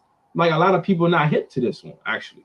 You know what I'm saying? Yeah, I've never even heard of that book before. I'm not a parent, but it's a very it's something that's really effective, and I recommend this to a lot of mothers or single mothers out there. Like that should be in the sex ed criteria right there. Not the bullshit that they be trying to implement. Like, man, that's crazy. I go in on that. Go ahead. Well, no, I was just gonna ask you. You mentioned that you're kind of like a fitness coach too, right? On top of being a nutritionist. What made you do that? Because earlier I know that you said that you mentioned that you used to run track. So is that kind of where you got your start in training, or did you have like a specific coach that told you like, yo, you can really like run shit like? Yeah, actually it was football is where I started. You know what I mean? My dad got me into football, playing Boys and Girls Club and stuff. And from there, it trickled up and it trickled down into like high school. I started Boys and Girls Club, went into high school, and then I started running track and stuff too. So a lot of that just comes from me. I would start running track. I actually hated running. I hated running with a passion. I could not. I couldn't stand running worth nothing. But when it comes to like me wanting to be great, I always had that itch to want to be great. I don't know if it's just the bloodline of my family. My dad was a great sports player. My family got a lot of wrestlers and stuff like that. So I wanted to be better in football. So I said, let me run track because this, just doing Boys and Girls Club, I would get tired and all this other stuff. I was always kind of slow and everything. So when I started running track, I ended up coming from, I don't know if you understand the 40 times, but I ended up running like like a 4.8, 4.9 to like a 4.4, just getting that in high school. So like, I always had a passion to be great. I can say that. I always had a passion to do, just express because if people that know me that went to school with me, I was not a talkative guy at all. I did not talk about nothing. I was quiet, still finding myself, just going through the basic stuff that everybody else go through in a sense. But, I always had a passion to be great and do stuff great. I just didn't know what it was. And I thought it was sports and football and stuff. So glad that didn't go through because the stuff that I know now, I'm not going to go into that either. But, just with understanding sports and how things go, if y'all don't know what I'm talking about, just study gematria. It's another numerology, but it gets into a lot of stuff. You can predict some stuff. But anyway, just getting into this field, I just took that passion that I had for playing sports and I brought it over to this field, but I never lost the physical side of it. So I always stayed active. Even now, people be like, yo, why are you working out 3 times a day? Like you playing a sport or something. Because I love to. It's part of my therapy. It's therapeutic to me. And also I like to push myself because I feel like life is hard already. So if I'm not really going through something, like how am I going to be prepared for the worst? You see what I'm saying? And then I start getting into boxing. Mind you, I'm not even really a boxer, but I picked up on it really, really quick as well, and I just love the discipline that comes with it. I'm already a health nut, so I'm already on my, herbs and everything and stuff. So I just love the discipline side of it, even doing a little bit of MMA. I just like the fact that you can't play boxing. You can't play MMA, mixed martial arts. You got to do it. If you're not doing it, you're going to get yourself hurt. So, I always just had that competitive edge. I always was a competitor. I always just, and going back to numerology, individuals that have 9 vibrations, they just tend to be very, very active too. It's like them working out or just doing something active. It helps reserve and helps them mentally, and physically and things of that nature, even emotionally in a sense. You look at most of the NFL players, a lot of them have 9 vibrations. You see what I'm saying? So, I just always been that person, and I came from that family. I have a twin, by the way, too. We both always competed and stuff. You know what I mean? So, yeah, that's where that come from with track and stuff. And like I said, I just kept that athleticism going, but I also just jumped into the health field as well. You know what I mean? So, if I knew what I know now, I probably been even better than I was.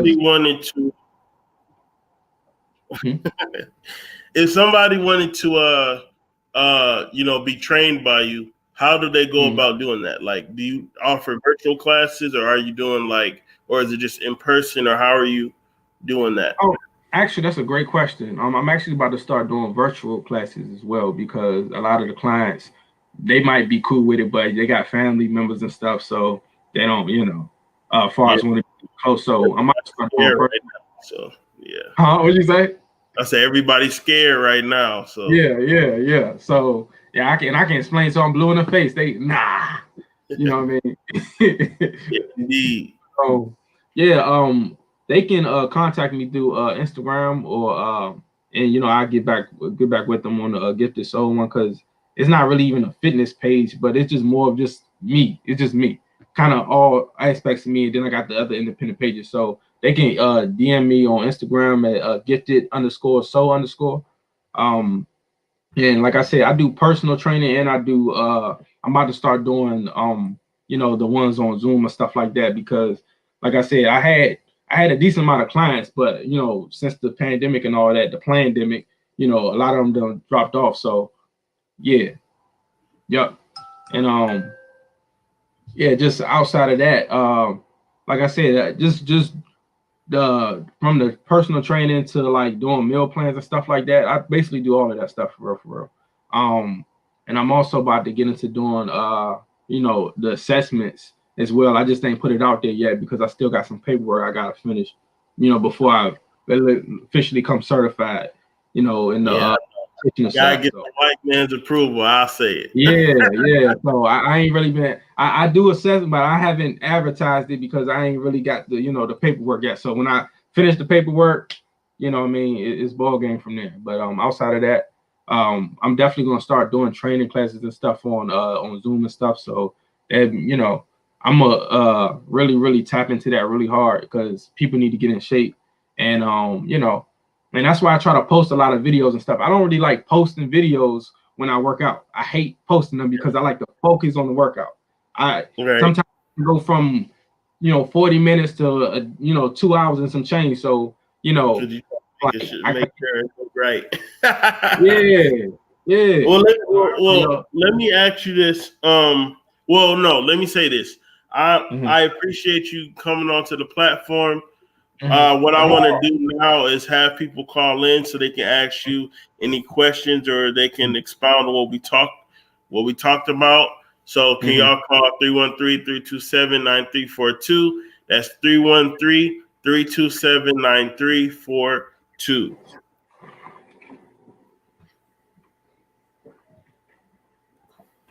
I like to at least have one person call in before we end it.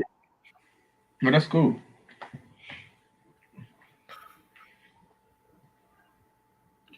And actually, while we're waiting on the caller, I'm gonna do a short little commercial of my own. Y'all need to follow my business page. It's Astro Aromatics Online Market.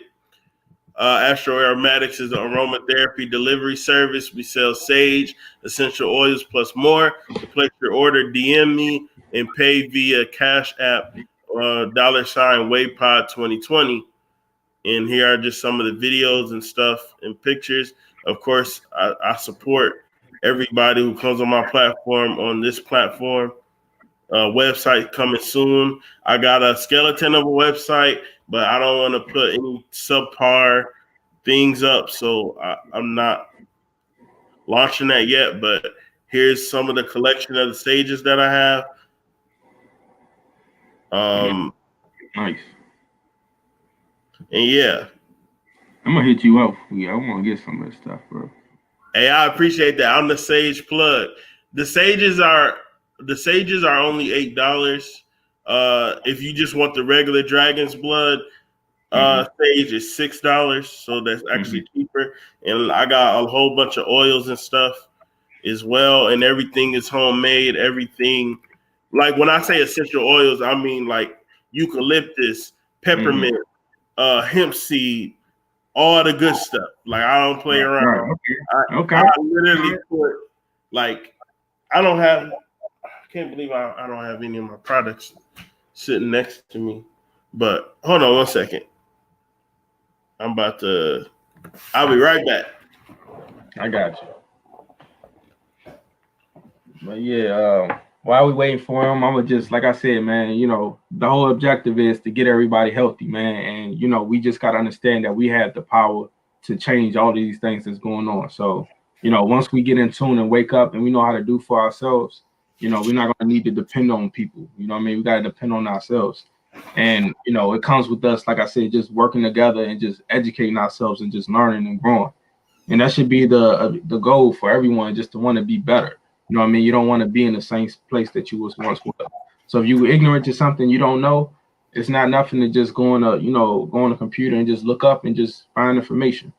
You want to learn how to build a house, man? Shoot, you can look up on some. You're like, okay, I wonder how they do this on YouTube. Let me see. Okay, oh, he do this and they do that. All right, cool. You know what I mean? Or you want to know how to change a light bulb or change your headlight? You can look up on YouTube. We got all access to all this information, but like I said, people just don't take advantage of it. And I feel like it's cool to just like know information, and it's that should be cool. That should be the thing to do. You know what I'm saying? Like you provide something that other people don't have access to. You know what I mean? And then too, you can just like, you know, just go as far as beyond that you need to go. You know what I mean? You don't have to set a standard because of a degree or, you know, what you've been given a piece of paper. Like you can go far beyond that. And it's crazy. I know some doctors that's in the allopathic medicine, which everybody subscribes to. I know some that I communicate with that was like, you know what? I know I was taught this in school. I've been to school for like 10, 12 years, but I know like it's other things that can help people, and I recommend that. So, you know, it's always like different ways that you can be able to just, you know, go outside the box and just, you know, be different and, you know, and just create an avenue that you can get everybody else on. You know what I mean? So I see you back, man. I was just trying to keep them entertained, you know. Oh no, I heard you spitting that knowledge. That's why I ain't say nothing. That's why I ain't say nothing. But yeah, I just wanted to show you and everybody else. This is a massage oil that I make. It's hibiscus and chamomile infused, and it also has peppermint oil and hemp seed oil. Very great stuff. Only $10. And then I'm just showing y'all a little example of the different types. I have women and male scents as well. Like this is frankincense right here. So you know it's very, you know, really. No doubt, man. I'm gonna go to your page and repost it. Oh yeah, I didn't even tell you, bro. They shadow banned me on Instagram too. For real? Yeah. That's crazy. This is the second time. You know, so hey, that means you need to keep doing what you're doing. Yeah, so that's why I got the other two Instagram. I know when you see me follow you off the other one, like, okay, who is same dude? Yeah, they like, I know, bro. They like to snatch follower numbers, views, all types of shit. It's crazy. This and they really be targeting black intellectuals though. Like I feel like if they ain't fucking with your shit, you ain't doing enough. Right. That's a goddamn accolade and shit. They deleted certain hashtags, so I got smart and I just started using these hashtags. It was on the Matrix joint the post I did. It was on the other one was on the Simpsons joint where they was basically predicting, you know, what's going on now. And there was another one. It did numbers on it, right? It never had that much numbers before. Once I did the last one, which was those ID projectors, basically they get to see your face and scan your face when you're walking. That's when they start. They ban me again. So I'm like, because mind you, I was like, okay, let me chill out for 5 days because I try to go hard on my Instagram, just try to wake people up. Okay, cool. I'm gonna chill out for 5 days. Then I was like, okay, I'm unblocked again. You know what I mean? So I start going on, you know. So hey, it is what it is, though, man. With this website, I'm gonna start. They try to make a weapon against us. We flip that shit and turn it into an awakening tool. You know, like that's just what we do. Sorry. I don't be caring either. Like it is what it is. Because like I said, that's facts. Yeah. One last thing I want to tell you, I kind of want to plan like I'm not trying to sound lame with it, but like a woke festival type of thing. Bro, yes, man. Yeah, I'm with it, bro. They ain't, bro. Yeah. You know what I'm saying? Like we can have different vendors. We can have like speakers, teachers, all that type of stuff. Yeah. I'm with it. Yeah. Okay. I'm gonna be in contact with you. Y'all make sure y'all follow bro on all his social medias. Okay. I'm gonna give y'all like another 5 minutes to call in, and then we gonna end this. That's 313-327-9342. Call in if you want to add to the information. If you want to ask bro any questions on things that he talked about or brought up, or if you want to just shout out anybody, like just call in 313-327-9342. If you think we're full of bullshit and we don't know what we're talking about, call in and let us know. Call in, let us know. 313-327-9342. Don't be scared. This is the Who Asked You podcast where you can say whatever you want because we don't need permission to speak our mind over here. This is the platform to speak up. Yo, it's crazy you said that too, because I would have came out a little bit harder. But it's probably, you know, because I got certain people, I got people that's going to watch this that I sent to whatever, you know, they'd be like, oh, wow, okay, you know, yeah.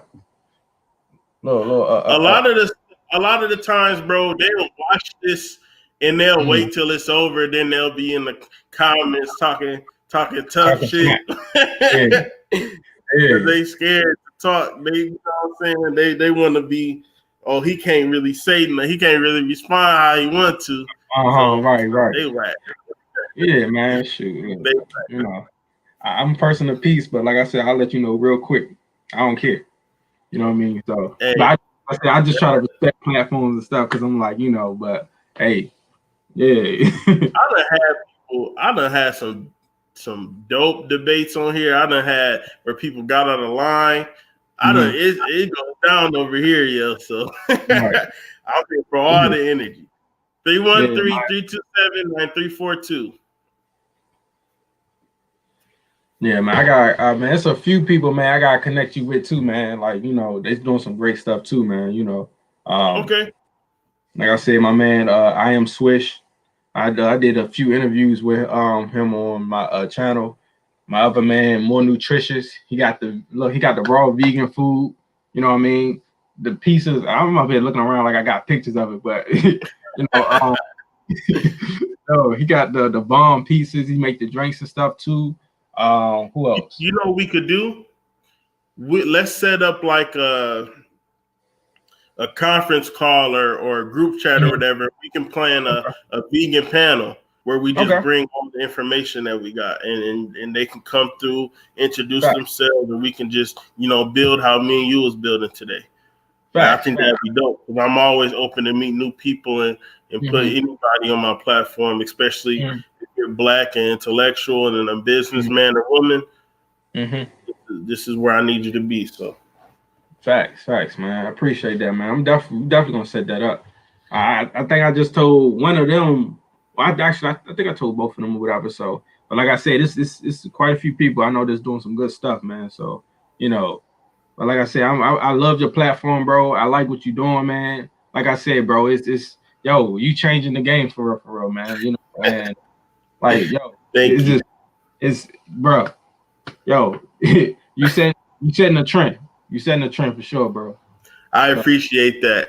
I appreciate that. And I always tell people this: I'm just trying to do my little part in the ascension of our people, and whoever I can touch, they was meant to. You know what I'm saying? They was meant to hear it. You know. So I appreciate that. That means a lot. Like, yeah, man. No doubt, bro. No doubt. I ain't. What's the other one? I forgot what the other one was, but yeah, I'm trying to figure out. Was it? Yeah. I found you through Furrow channel, actually. That's how I found you, through Furrow channel. But it's crazy because his channel is the reason why I attracted 3 other people I end up connecting with or whatever too. So like I said, it's bro, the energy is already there, dog. You know what I mean? I'll say this much. Shout out Young Pharaoh, shout out Iron Nation. You know what I'm saying? We ascending, gold pill, you know what I'm saying? Golden Age coming back. You know what I'm saying? Yeah. Shout out that whole movement. That's I say this with no shame that I consider him one of my teachers. Right. I put him in the same realm that I put Laila Africa, that I put General Seti, Shahrazad Ali, all of them. That's my brother. But he up there. He top tier. I'm trying to get where he at. I'm trying to be as smart as I can be and be on par with those that are in the same lane that I'm in. I'll put it that way. So it's always going to be love for Young Pharaoh. Like, that's my brother, for real. I put a lot of people on to him too, yo. Him and Seti. Matter of fact, this the crazy part. I follow Seti, right? I found out about him through Seti, the General Seti. So it's kind of like it's all, you see what I'm saying? It's all connected. That's fact. I found out from Seti from Dr. Laila Africa. Okay. Yeah. See? And was it like one of those lives that I had that he brought me in on? I think it was on your channel. It was on your channel. Okay. Yeah, I ain't gonna lie, he brought like a lot of people my way from that interview, and I am forever thankful for that because he right. didn't have to do that at all. Yeah, for sure, man. That's why I got so much respect for dude, man. You know what I mean? Real recognize real. And I'm like, yo, he didn't have to, he could have just went anywhere else. And I'm saying, damn, okay, okay. And mind you, after I watched I just like the interview y'all did, and I was watching other stuff. I said, all right, cool, I like what he's doing. So I always, start following you and stuff like that. Like I said, I seen you on one time, I think I seen you on Instagram, you was flipping the tie and all that. I said, hell yeah, yo, like I want to see that. You know what I'm saying? I seen somebody crazy in the comments. I said, man, forget all that, man. I put the fire and everything because I know. Like, that's what's wrong with people. Like, you just gotta critique. Right. Like, how come you can't just be like, damn, this brother out here I know it's hot as fuck, and he flipping a big ass tire because he want to do that. Like, that's alchemy. I'm performing alchemy on my own self, and you mad about, oh, you gonna hurt your back. Oh, you you do it then. Right. Because it's fun. I was using all my leg muscles. Like, what are you talking about? Yeah. Hey, look, I'm gonna tell you how I said, look, I can go at him and go at his neck, but I said, you know what, I'm not that type of person. I'm gonna put out positive energy. So instead of me going at him, I'm gonna salute him. I'm putting all the fires, all of that. That's what I do. If I'm on IG, I don't care how many followers you got, what you doing. If I see you trying to put in work and you working out, I'm putting fire on those comments. Because at the end of the day, it's energy. You know what I mean? It's energy. It's another dude on YouTube called I don't want to get his name wrong. I mean on Instagram, Sip King or whatever.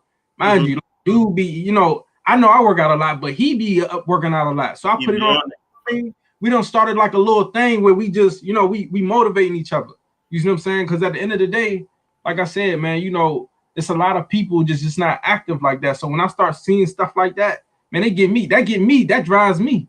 You know what I mean? I get driven. Brothers supposed to hold each other up though. Like, that's our job. Like, if I'm the biggest dude in the crew and everybody else buff, I expect them to say, don't be lazy, keep going, you got this, one more rep. One more, I want to shout out to this dude. His YouTube channel is Fitness Banks Love. That was like my trainer when I was back in Michigan, and that's like my OG. He never let me bullshit. Right. He would tell me, like, if you being lazy, bro, like, you can just go. Like let's get it. Stop being lazy.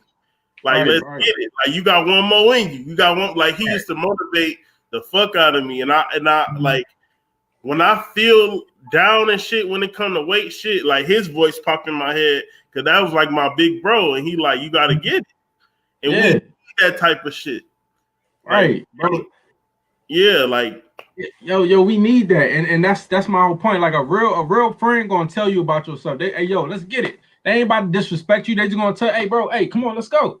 Hey, we about to get it. You know what I mean? And that's the type of energy like I love. But I'm like that even with my clients. Like, I tell them, like, yo, if you're gonna BS and you're not really about to give it your all, because I'm gonna give it my all. Like, I'm gonna do everything in my power to get you to where you want to get to. But you gotta meet me there. Like, if you're not gonna be willing to meet me there, you know what I'm saying?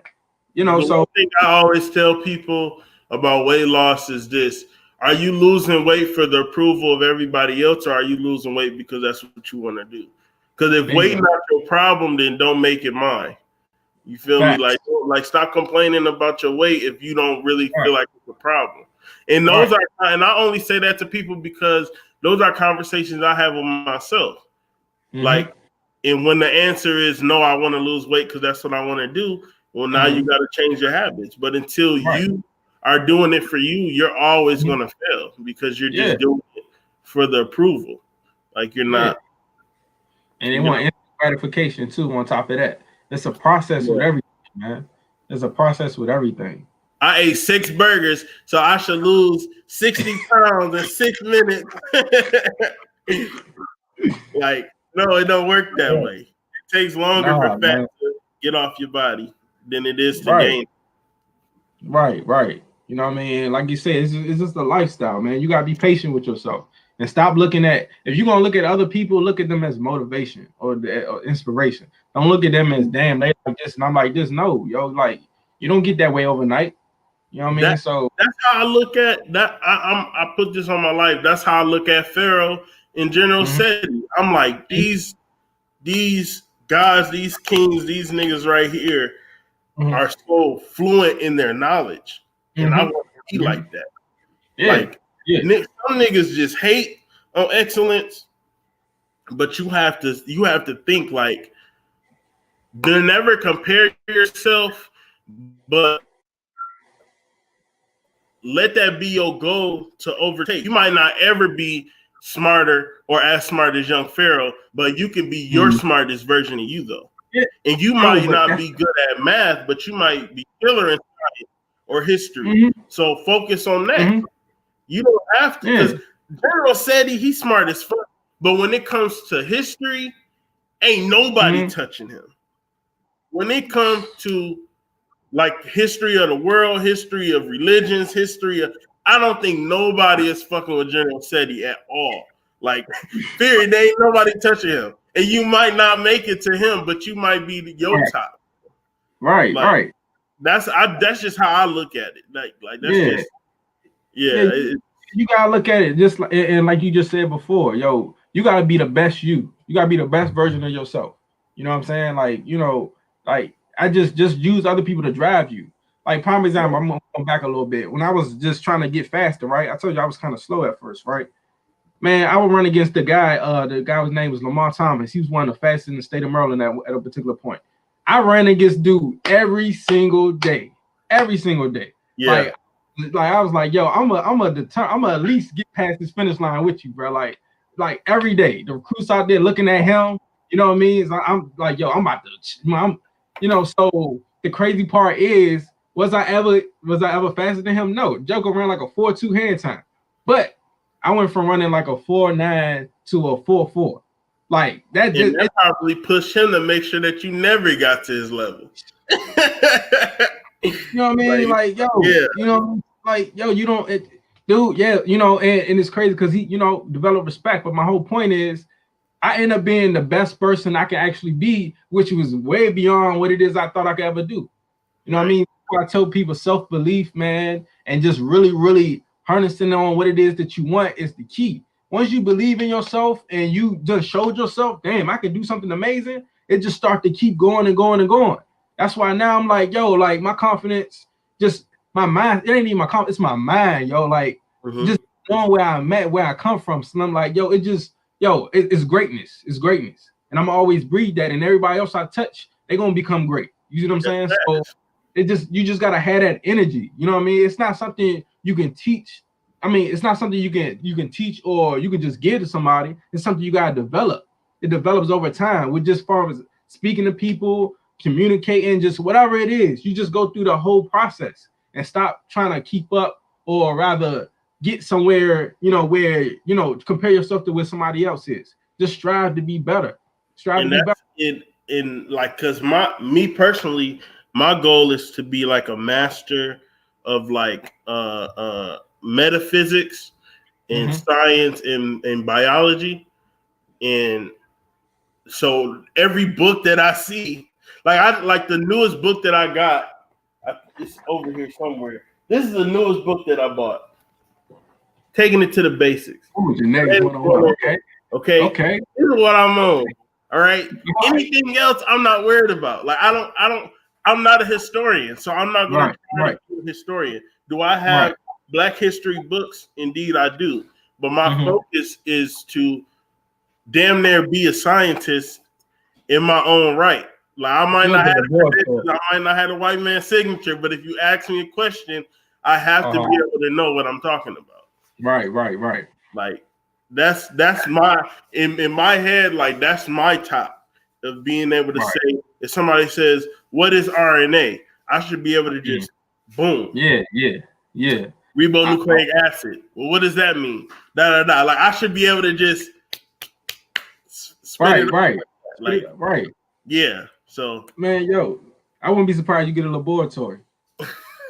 Thank you. Because that's the goal. Like I ain't gonna lie, I got some inventions and stuff written out in some diagrams or some shit that I want made. Like yeah. See, I'm waiting on that Otten engineering business. Okay. That girl's about to do. Like I'm waiting on that because I'm gonna be in there. Man, that Joker, bro, I'm proud of him, bro. I seen his growth. I'm so proud of dude, bro. I'm really so proud of him, yo. Like just where he started at and how he stayed consistent and yo, like you can't do nothing but just the work ethic, man. I'm all for that. Like, you know, just somebody each and every day. Yeah.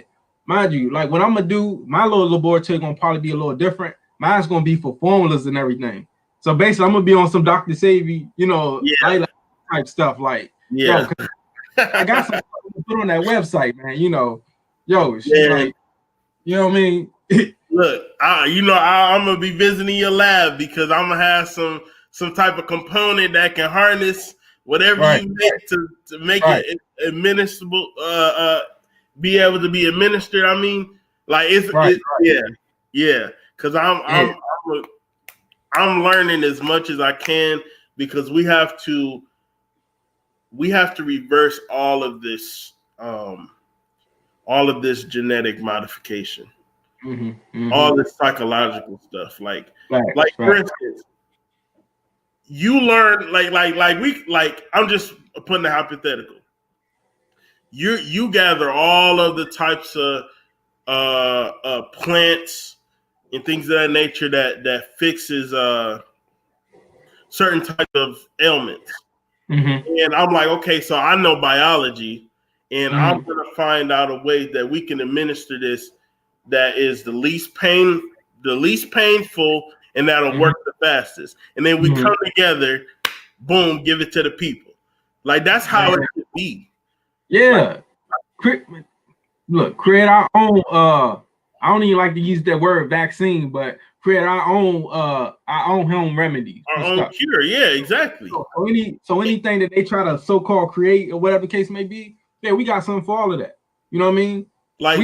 Okay, somebody's like, let's say, okay, somebody is vitamin D deficient, and you go, okay, you find out which plant absorbs the sunlight the most, and then I transfigure a device that somebody could wear with that plant in it that's absorbing.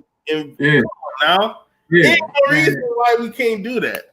Like, Facts. It's come on, man. And my mind is just rolling right now, just even talking about this. So. Bro, and the thing is, bro, like this is something that's natural. This is something that's already encoded in our DNA. It's just not activated because we're not doing stuff that helps promote this. You know what I'm saying? We just living a life that we think or that we've been programmed. This is what you're supposed to do. No, bro, we far creative than we even can think, than we even can dream of right now. But it's almost like they put this cap on us. I don't know. It's something it's something that like it's a snowball effect when we from being babies all the way up until we being indoctrinated in school. So we gotta break that, bro. And this is how we break out of that. That's why I like talking to people that are intellectuals. I can't talk to you about celebrities or who won this game. I'm not getting into that. I'm trying to get into the metaphysics, like how we able to grow, how we able to evolve. How, you know what I'm saying? Like, yo, how you able to, you know what I mean? Just like I love stuff like that because it's stimulating. Fibonacci sequence and bro. What? As above, so below. So different components of the cosmic realm. You can see it in the, like all that kind of stuff. I love that. Yeah, man. Shoot, bro. Like, and like I said, people be so smart, but some of them just be like stuck in this box where I don't really want to talk about that because it ain't really the cool thing. I don't really care about being cool. I can care less. We gotta make intelligence the sought after element again. Right. Like, we can't keep being retarded. It shouldn't be cute. That should be like what did you do? Like it's too many 28-year-old class clowns walking around. Facts, man. Facts. Like it's real goofy energy out here. Man. It's real goofy energy, man. Yo, don't see that now and then going from that. Now you about to get me started just on male behavior.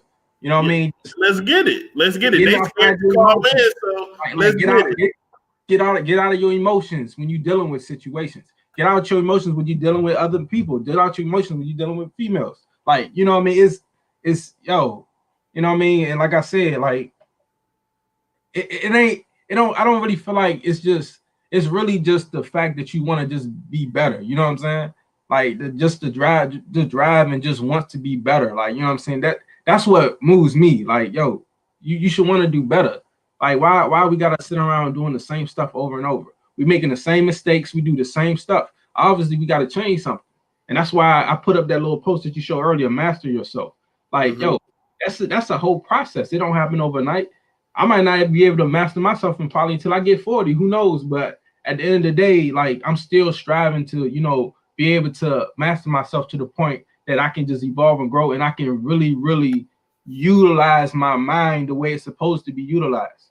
That's right. And not on stuff that just, you don't get it twisted. If you might have to do something physical, you're gonna need to go on your lower self. But when it comes to just really, really getting on that plane to be able to create, you know what I mean, and really, just advance and just be able to just do stuff that's, that's natural to us. Like, we can't get to that point if we constantly, watching stuff and being around toxic people and then getting all in our feelings about like stuff that doesn't even help us grow and evolve.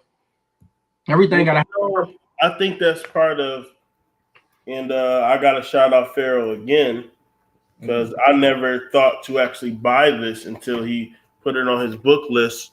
But that's some of the components of the Willie Lynch letter. Yeah. Our mothers were taught us how not to shine so bright because we might get taken away or we might get hurt from slavery days. And because like, think about it, not focusing on one specific parent, but just think about how many parents whether it's yours or somebody else's, that told their kids that they can't do that, or don't try too hard, or don't, you know what I'm saying? Like, I've like, come on, that's too prevalent in the Black community, where we told to stop talking back, or stop, do what I said, or it's because I said so. Well, that's not an adequate explanation. Just saying, oh, it's because I said so, because then they don't even know how to process how you got from A to B. Exactly. We going off of another. That's what I call this. We're going off of another culture's way of dealing with. You can't be a lion. You can't be a lion and living a lifestyle of a bird. It just doesn't work that way. You see what I'm saying? Yeah. Like, you gotta teach the lion things. So with that being said, if you're not communicating properly, or being able to just go through the whole process of being able to connect with your child, like, you don't even understand the damage that you're doing.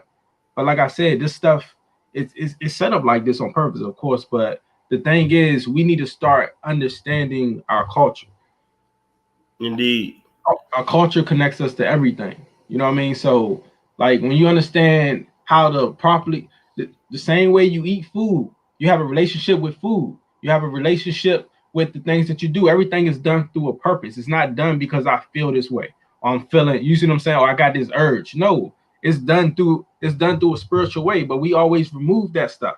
And once you remove that, you know what I mean, or give us a little bit in this part and a little bit in that part, we're gonna go after that, you know what I mean? Which is why I feel like it's a bunch of, well, we have what you have a lot of these religions today, but like I said before, we're really just trying to find what's already within ourselves. But how they hit us with the okie doke, we got to go outside ourselves to get there. You know what I mean? We got to go out here. If I stretch my arm out, my arm is all the way out here. I can't, but if I come here, I'm stronger. If I'm out here, I'm not as strong as I am if I'm right here. So, and you exposed. Yeah. You know what I mean? So, hey, I'm with you on that for sure. We definitely have to get back to our higher selves. I want to say this: the temple of God is in you. Facts. So we gotta stop trying to look outside of ourselves to find God, when God is in our like my uncle always be saying, like, you don't need a Bible or a Quran to tell you right from wrong, because your Akashic records are always read to you every time you're about to do some fuck shit, and something in your head say, bro, you shouldn't do that. That's God right there. That's the Bible. That's the Quran. That's the Torah telling you in your heart that it's like you know that you're wrong. And it's up to you to ignore that or not. You don't need a preacher or imam to tell you, or a father to tell you how to interpret something that you're innately having yourself. Right. My uncle says that all the time. Like, he always says that, like, yo, Akashic Records is already on your heart. And so, like you're not measured. Remember, we're not measured on the scales of Ma'at by our brain. We're measured by our heart. You know? Facts. So, hey, 42, man, look. Yo, and this the thing, man. Like, the more we can just get in tune with that, the better we'll feel a lot better. I'm gonna say that. You know what I mean? And so many people are saying you're in such distress because you're going against nature. You're going against what's natural to you. You see what I'm saying? Like, you know, it's. I'm gonna just say this. Once we learn to actually just step outside of what we already been programmed to believe and just start being in sync with, you know, just what, you know, what's natural to us, we can get to that point. But it's almost like this pleasing thing. Like, we gotta please. It's just going back to the Willie Lynch letter. You know what I mean? We gotta make sure we don't offend mass. So we gotta make sure we do this, and we can't do this, and we can't step on that toes, and we can't say that. We gotta, you know what I mean? Like, no, like, yo, we really need to get back to who we were. You know what I'm saying? And like I said, it just takes time to get to that point. The stuff that's hard, that's healthy, yo, go through that. You need to go through that hard stuff, man. It's gonna help. It's gonna make you tougher. It's gonna build that exterior. You know what I mean? So that's why I'm an advocate for pain. Like, I'm talking about healthy pain. You know what I mean? You can't really deal with, like, dealing with yourself. Like, you know, some of the stuff you hate about yourself, you need to deal with that. You need to look yourself in the mirror and deal with that. Like, yo, you're gonna have to go through that eventually. It's gonna always be there. Not going nowhere. You can't escape yourself. No. Yeah. You know what I'm saying? So, like, you know, we gotta go through that, man. Yeah, it can be painful. It's a lot of trauma. But we gotta go through that. You know what I mean? We owe that to ourselves. That way we can be in a better state of mind and have a better heart, you know, when it comes to dealing with things. But, you know, that's the hardest part. That's why we don't like people telling us about ourselves. Like, yo, that's why we get mad, because we know that they telling the truth, but we don't want to hear that. Yeah. Yes. Then with that, we take that as disrespect. Right. Facts. I want to show y'all something. This is from Dr. Joy DeGroy. I low key, I ain't gonna lie, she an older lady, but she fine to me. I got a crush on her. I ain't gonna But this is one of her books. Post-traumatic slave syndrome is some of the things that we touched on. That's why I'm bringing this up. I'm just going to read her spiel. As a result of 12 years of quantitative and qualitative research, Dr. DeGroy has developed her theory of post-traumatic slave syndrome and published her findings in the book Post-Traumatic Slave Syndrome, America's Legacy of Enduring Injury and Healing. The book addresses the residual impacts of generations of slavery and opens up the discussion of how the Black community can use the strengths we have gained in the past to heal in the present. Let me just say this. I do not own this book, but I want this book really badly. What is PTSS? PTSS is a theory that explains the etiology of many of the adaptive survival behaviors in African American communities throughout the United States and the diaspora. It is a condition that exists as a consequence of multi-generational oppression of Africans and their descendants resulting from centuries of chattel slavery, a form of slavery which was predicated on the belief that African Americans were inherently genetically inferior to whites. This was then followed by institutionalized racism, which continues to perpetuate injury, thus resulting in MAP, which is multi-generational trauma together with continued oppression, absence of opportunity to heal or access the benefits available in the society, which leads to post-traumatic slave syndrome. Under such circumstances, these are some of the predictable patterns of behavior that tend to occur. Now, bro, when I read these off, you tell me after each one, does that rock? Like, do you rock with that?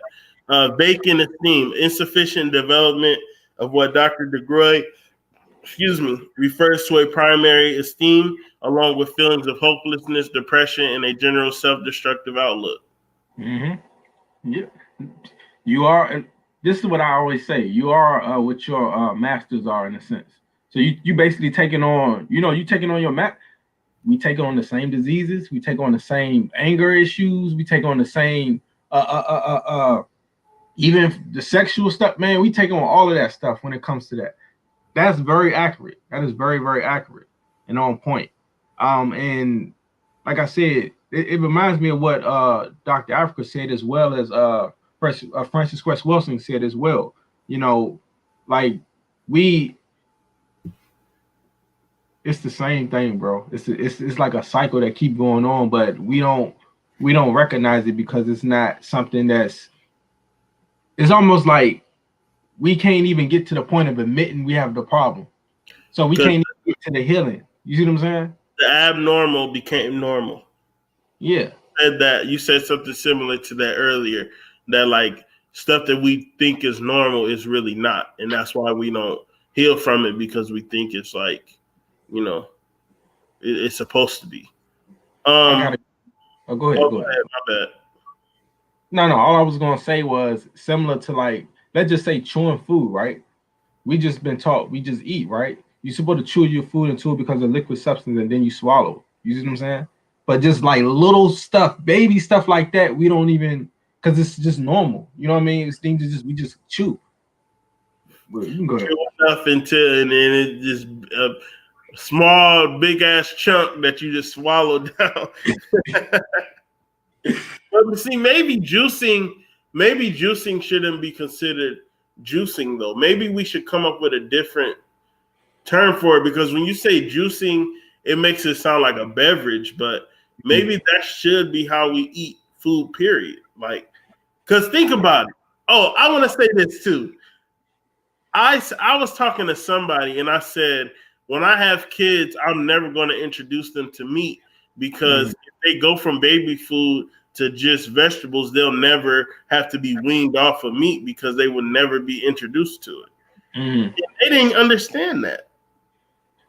It's like, why would you introduce something to somebody to later on, if they develop medical problems, now you got to change that? No, just don't give it to them in the first place, and so they won't even associate that as food. Facts. And the thing is, meat, the terminology, it was talking about the meat of the fruit. Like, evidence of that, you can go into Genesis chapter 1, verse 29. It says, bear the meat of the fruit.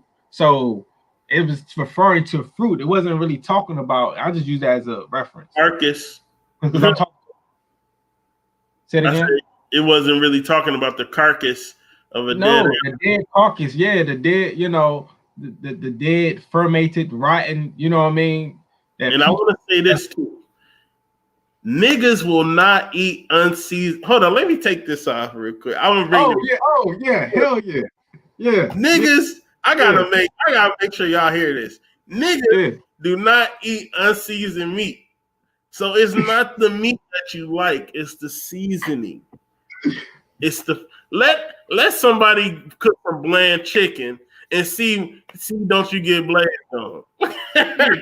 Look. Oh, this is crazy. This is how white people cook. No, it's crazy you said that, bro. Because I don't think I never told nobody this. What weaned me off of meat was doing that. I actually ate meat without any seasoning. I broiled it. When I say that joint tasted like some chalk, it was like, I'm like, what? It's just disgusting. And then I'm coughing up mucus, and I'm like, yo, what the hell is going on? Yo, like in the wintertime, you think you gotta be blowing. No, you don't. It's because you're eating meat. You're eating stuff. They preserve meat with salt. Come on now. You see what I'm saying? So, like, that's how I was able to get from point A to point B when it comes to becoming a vegan. Yeah. So you can season vegetables, like, but yeah, man. I'm glad you said that. Fruit and season it with the same stuff you do tacos. I promise you'll be banging it. Like, Facts. I love jackfruit. I love mushrooms. I love kale. I love fucking I don't like big spinach, but I like baby spinach. I Right, was right. baby spinach. Yeah, hey, that's the man. Look, I eat them Jones like chips sometimes. Not the spinach. I eat either the spring mix or the arugula. Yep, spring mix. Yep. I be Yeah, on. I eat them like right now. yo, I be eating them like chips. You be like, yo, what you carrying a big bag of what you call them spring mix? Yeah. Or I Yeah. get some plain lettuce. Same thing. I just eat them.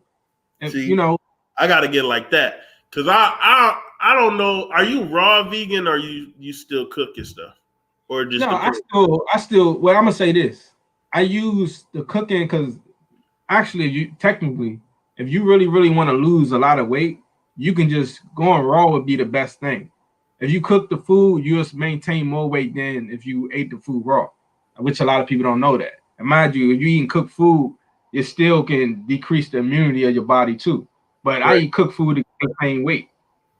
You see what I'm saying? So, I have like probably maybe a week, maybe 2 weeks. I do the raw food vegan.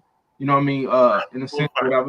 Bro, I don't think I can do it. I don't think I can do raw. Man, I'm gonna just say, I can't even bite into a tomato. not see. I don't eat. I eat kumatos. You hip to kumato? No. Yeah, kumato. It tastes well. Look, you can bite into a kumato. It don't taste like tomatoes, and it's a lot healthier too. Yeah, kumatos. I used to put those like on a vegan burger or something like that. You put it in salad. Yeah, they like brownish looking. They have a good taste to it too, man. I want to try burro banana mashed potatoes. I mean mashed, because they substitute the burro. Yeah. I want to try that. I've never tried that before. You said banana mashed potatoes? Yeah. I don't think I got hip to. I don't think I'm hip to that.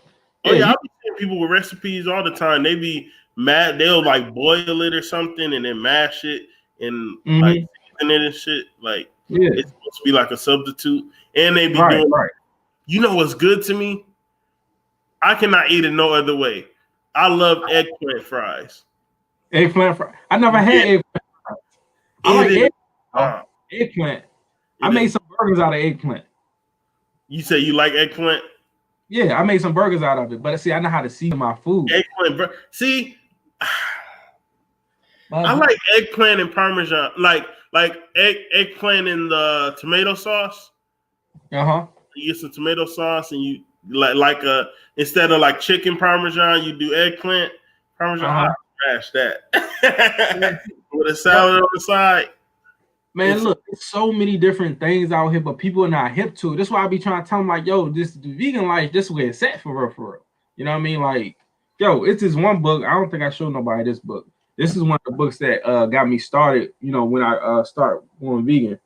And this is actually one of Dr. Aida Africa's students too, Aquia Gray. I don't know if people heard about her, but there's a lot of recipes and stuff in there. This is a great starter if you're not, you want to eat healthy, but you also want to have like a lot of good options for us, like just vegan food and just healthy. I guess you could say vegan snacks in a sense or whatever. But that's like natural. That's a good book to check out. Matter of fact, while we on the subject, go ahead. No, go ahead. My bad. No, the only thing I was gonna say was I want people to understand when it comes to vegan. You have what you consider to be what they call a healthy vegan, and then you got some people that can be not so healthy vegans. I done seen the lifestyle, and I'm like, yo, yeah, you tripping. Now, my thing is, what people gotta understand is the first form of thing to understand is your body needs water. I got this book right here. Your body needs water. I'm coming out with all the little books. Your body many cries for water. Like, your body needs water. You need to make sure you're hydrated before you consume anything. You need to make sure you're hydrated. Facts. Got it on deck. You know what I'm saying? You got to make sure you're hydrated. Like, once you understand, the certain level of hydration and how much water you need to drink, then you can start to implement everything else. But I don't think people, you can be vegan, but if you're not hydrated or you're not, consuming enough water, like you still putting yourself in a no-win situation. You see what I'm saying? So mind you, it's different ways you can tell. That's why I recommended that book earlier, Dr. Laila Africa, Holistic Self-Diagnosis. Like when you look at somebody's lips, right? The lips implement certain organs and stuff, right? Like this can be your kidneys right here. This can be the intestines. This can be the liver, things of that nature. If you got like a bunch of lines on your lips, that can tell you if you hydrated or you need to drink more water. You see what I'm saying? It's another old school trick. I think I learned this from Doc as well. If you scratch your arm, right? Now this could just tell you how, you know, hydrated your skin is. Now, if you got on shea butter and stuff, then you probably be good. But let's just say you just get fresh out the shower, you dry yourself off, and you scratch your skin. If you scratch your skin and you still see the scratch mark, that means your skin is very dehydrated. So you not only need to drink more water, you probably need to go ahead and, you know, get some stack up some shea butter or some coconut oil, you know, and put that on your skin. But these are other ways these are ways that you can tell if you're dehydrated though. You know what I mean? Hit up Astro Aromatics, you know what I'm saying? Get the oil. There you go. There you go. There you go. Yeah. Yeah, definitely. See, you know what I mean? And like I said, just people need this stuff, man. You know what I'm saying? So, like I said, bro, I really, really appreciate you, brother. Like for real, man. Like I said, man, you get your platform and you just, you know, yeah, man, you on a great path, brother. You on a great path, bro. Like, hey, 2021, I'm trying to go harder. Like honestly, I want to do this what I'm doing, but in person. Like I want to get like do real interviews and have like intellectual conferences and all types. But I got so many ideas for next year. Like it's gonna be dope. And I want to say this too, y'all. My first year anniversary of this podcast is on the 27th. On the 27th, okay, 27th year, yeah. Hopefully, I can drop the website and all that stuff on the 27th, and I'm for sure dropping a single called Seven Swords on the 27th, and I don't know. We might just get a crack. I want to put together a video of what I consider the best moments from the whole year. Like I want to do something big, but that'd be dope, bro. That'd be dope. That'd definitely be. Yeah. Yeah. And this man, because we were dropping jewels today, man. I appreciate you coming up here and Grayson. Like, man, intellectualism in Black people is just makes me feel better. Yeah, bro. Hey, man, yo, we out here, bro. It's just, you know, and sometimes, stuff like this, you putting together a platform like this, it brings it out too, bro. You know what I mean? It brings, damn, okay. All right, he was up there. He was okay. He looked like me. Okay, damn, he had the same problems I had. Oh, he's still trying. Oh, all right, you know what I mean? It's relatable too. So it's like you just starting a whole movement, man. You know what I mean? Because I think about it this way too. I know that the older people just want to argue, right? People our ages either don't respect you or they're not. But the youth, old niggas just be they just want to believe what they want to believe and argue with you. But the next generation is looking. Yeah. And Malcolm X wasn't Malcolm X when he was, Marcus Garvey wasn't always Marcus Garvey. Right, right. They built. So we don't know where we're going to end up in the minds of everybody else in the future. So we got to go right now. Like, I ain't going to lie. I am trying to be in the history books, to be honest. Like, I have to be. We got so many. Even look at Dick Gregory. Up until his death, that's my boy. Dick Gregory, rest in power to him, for real. Like, that shit was crazy. That was a living legend, for real, for real. Right. I'm trying to be on that level. I'm trying to be like, I ain't trying to sound morbid, but when I go on to the next life, niggas better be crying. Like, I need to hear that while I'm in the astral plane. Yeah. Like, I need to go on tune. You feel me? Right. Because at first I'm like, I want to be planted under a tree, but but you kind of got to go back because I don't want to be stuck here either. So my soul's stuck here. Right. So just walking. Exactly. So we kind of got to go back to our old, our older traditions and what our ancestors left for us. They not digging up our ancestors' bodies for no reason. Right, man. Bruh. It's crazy how we're like really one of the only races that they do that to. Like they desecrate our burial grounds and shit. Facts. It's like, yo, like what the fuck is y'all doing? Like, yo, just leave us alone. Like, why y'all keep, man? Y'all already got all our stuff in y'all museums and everything. Yo, you know how many just like artifacts and everything that they have in these museums. Like, yo, it's crazy. Actually, I don't know, was that SETI? It was somebody I was listening to, and they were saying when they went over Africa and all that other stuff, like, how when they went there, some of the stuff was like still, in place in a sense, even though a lot of it was still destroyed. When they went over there, I guess this had to be at least about like 6-7 years ago. I could be wrong. They was like, yo, it's damn near nothing over there. It's just a bunch of garbage over there now. I was like, and then when you go into these museums in Europe and stuff, you're like, you got all this stuff over there. So it's almost like they reselling us our own stuff, like back to us. I remember Pharaoh had showed this picture where they had like trash and shit in front of the pyramids.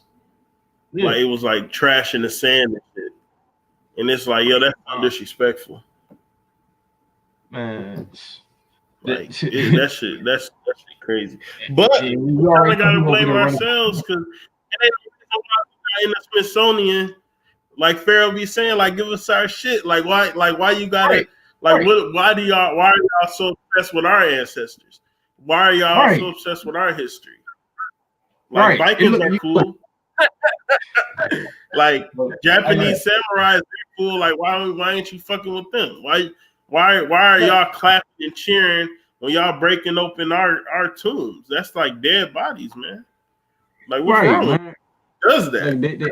Well, I'm gonna say this. Doc said, yo, their history is kind of smelly. He said, far as he was saying that, so back there, Queen Elizabeth, I think that was her name at the time, she their perfume, the popular perfume was urine. And he said, this is a nutricide. This is a nutricide. He said this. And he said, the cleanest person in the kingdom was Queen Elizabeth. She only bathed once a year. So he was like, just bruh, y'all got to get that book Nutricide, man. It is so deep, Look, you giving me. Listen, yo, I don't celebrate Christmas. But if y'all want to donate to my book collection, please do. Yeah, definitely, bro. Definitely, man. It's stuff I don't really even be talking about with people, bro. But like, just some of the stuff that was in that book, I'm like, dude, like what? Like, it makes you look at stuff totally different now. Totally different. Because history's not racist. It's just the truth. Biology is not racist. It's just the truth. They made clay models of us and said that we're inferior and monkeys and shit. Then we come to find out that they got Rh positive blood. You know what I'm saying? Rhesus monkey. So you like niggas. Bullies only bully you for the self-reflection that they see in you. Yeah. You know what I'm saying? Like when they be like, "Oh, you weak ass niggas," they really talking to themselves. Yeah. And that's what that race did to us. And what's so crazy? Insecurities, they. And what's so crazy? I talked to like, I'm gonna say a few of them, and they I'm gonna just say this: a lot of them are more receptive. Like they get like let's just say if I'm telling them about European history, right? Like, yeah, you know what? You're right about that. You know what I'm saying? Because I was just doing research on that. You know what I mean? Mind you, a lot of them just feel like, we came from them. I mean, they came from us. You know what I'm saying? So, like, and this is younger ones I'm talking to. You know what I mean? Like, I ain't really talking to no old, you know what I mean, or whatever. But like I said, it's interesting how like the younger generation, they like, well, man, look, man, I just, what we can do to make it right. You know what I mean? It's almost like a lot of them are like, I don't want to say hipsters, but they just kind of like they're not combative with it. dude, like we can just like get over it, man. Yeah, like, universal yeah, friendship, man. Like, no, yeah. that's not all the time, though. It works like that all the time.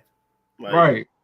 Yeah, you know, and it tripped me out though, because like I said, we don't just as an average black person, you know, we don't study history. We just only study what we studied in school. And I'm like, Slim, you don't know who your power. Like once you know who your, like I said, man, when I found out about Queen Zinga and Christian Henry and who else, you know, and Boakman and all these other different people, Madison Washington. When I found out about all these people, I'm like, Patrice Lumumba. huh? Patrice Lumumba. Yeah, man, like yo, all these powerful people and how they just like was just going hard. Like it was a bunch of Harriet Tubmans. You know what I'm saying? Harriet Tubman was just represented by the Catholic Church, but like yo, it was a bunch of them. We had a bunch of Nat Turner, bro. But like I said, it's you know, we don't know that because we just so used to the Martin Luther King way of doing stuff, and we, you know, It's but crazy. It's crazy, like how I'll be thinking about this all the time. How they kill off our leaders and then make a fucking holiday. mm-hmm. And Mm-hmm. that is like a slap in the face. I want everybody, if you can, to buy this book. It's called Brainwash: Challenging the Myth of Black Inferiority. This book is a big life changer and like really help propel my psychology on the things that I see in the black community. It's called Brainwash: Challenging the Myth of Black Inferiority. It goes like literally, it breaks down so much stuff, and it goes from era to era up until now. I'm not even done with the book, but I have to showcase this. It talks about how like our relationships between like in our families, why it's like that, and all that kind of stuff. Like, it's a really, really dope book. That kind of remind me of this thing where they were saying how they packed the slave ships and stuff. Similar to the Willie Lynch letter. They used to say Malark's hierarchy or something like that. A Maslow hierarchy, you know, and you pack the slave ships and all that other stuff. Like that's where they got the term you know, Green Bay Packer, but the Green Bay Packer, original Green Bay Packer was somebody that packed slave ships. You know what I'm saying? Like, you know, the Irish Packer stuff. Like, I'm going for the Green Bay Packers. Yeah, man, it's deep. Hey, I ain't gonna lie, you just pissed me off. Cause I'm like, y'all niggas, man. Y'all niggas every Sunday. Yeah, the Packers gonna win. Yeah, Green Bay. Like, yo, we disrespect ourselves, yo. Facts. Just pure ignorance. Facts. That's crazy, man. Man, just like, yo, but like I said, people already know me as the guy that's like, you know, oh, you off the deep end anyway. But look, I'm just telling you, it's just what it is, bro. Like, smart as fuck, bro. Like, don't ever let nobody tell you different, yo. You smart as fuck. Nah, bro. But that's like, yo, you just think about it though, bro. Like, everybody could really be in tune like this. The frustrating part is we just don't know our power. We have that power, but people just don't understand. Like, we've been programmed to be weak. We already, like our friend Chris Wilson, we already emasculated, so we don't really got no balls. Like, we just let stuff go and just go with whatever. Like, no, bro, I'm not doing that. Like, yo, you disrespecting your ancestors, don't even realize it. So yeah, man, like, you know, even that I am not my ancestor bullshit. Like, people don't like. I didn't know about the Gullah Wars until Pharaoh taught it. But I even felt in my spirit that I didn't like that sentiment that I'm not my ancestors, I'll fight back, because it's a lie saying that they freed us. Fact. We freed ourselves. Like, and that's bullshit for you to like talk down on your ancestors like that. Like, you gonna have to answer to that shit in the spirit realm while you talking that kind of shit about how you not your ancestors. Like, you know, the all is the all. Like energy cannot be created or destroyed. So any and everything, any and everybody that's here now always been. So you're gonna have to answer to that. Like, I'm sorry, you just gonna have man. Like, because it's my thing. That's not even that's science. And they lie about this stuff all the time. This is why I'm like, yo, if you've been programmed to think you've been a slave all your life and you never did nothing great, how you think it's gonna make you feel anyway? That's why I'm like, yo, like you, in order for I gotta keep it 100. In order for us to respect our history, we gotta shit on their history. It's just what it is, because their history is predicated upon shitting on our history. You know what I'm saying? So, like I said before, like it ain't even people they gotta go out here and hate people. That's not what even I'm saying. I'm saying you need to be in tune with your history and your ancestors and where you come from, your origins and your culture. You know what I mean? Because like I said, if you strip away somebody, Dr. Africa always said this: you strip away their culture, you control them. It's not like they don't. You strip away their culture, you control them. That's just what it is. And like I said, with the Gullas and all that, man, that stuff inspired me, bro. Cause I was like, cause I ain't gonna even lie. Growing up, I'm like, yo, we was just I'm just being honest, bro. Dang, we hard with, but we was just a bunch of softies when it comes to, you know, dealing with people. But then, like, you know, when I like, cause bro, we can do all that stuff just with each other. We don't do it to the master or whoever is in control. We always do it to ourselves. But then when I woke up and I realized, oh snap, we did what? We did this. You had who? Oh, she went hard like this. He went hard. Oh, I thought so. It makes sense. Yeah. Like look how we are today in the midst of all this stuff going on. A lot of us not rocking. So you mean to tell me our ancestors was rocking like that? No, they wasn't. But when you find out, it's something that just, oh man, okay, I bet I knew it. I knew we won't like no something like that. And I feel like a white person should never teach Black history to Black kids, and I feel like it should be banned to teach slavery to black children in a room full of white kids, because that builds. They inherit a inferiority complex, and they give the white kids a superiority complex, because they don't say, oh, for billions of years they were teaching science and they had glowing pyramids and light bulbs and all this other shit. No, they don't teach that. They teach, oh, they were these uncivilized creatures that we brought over, and then we civilized them, and then they worked for us, and then we decided to let them go, and now they're the biggest criminals and drug addicts that we got to deal with. That's literally the progression of what we are taught from, I say, what, third grade on up.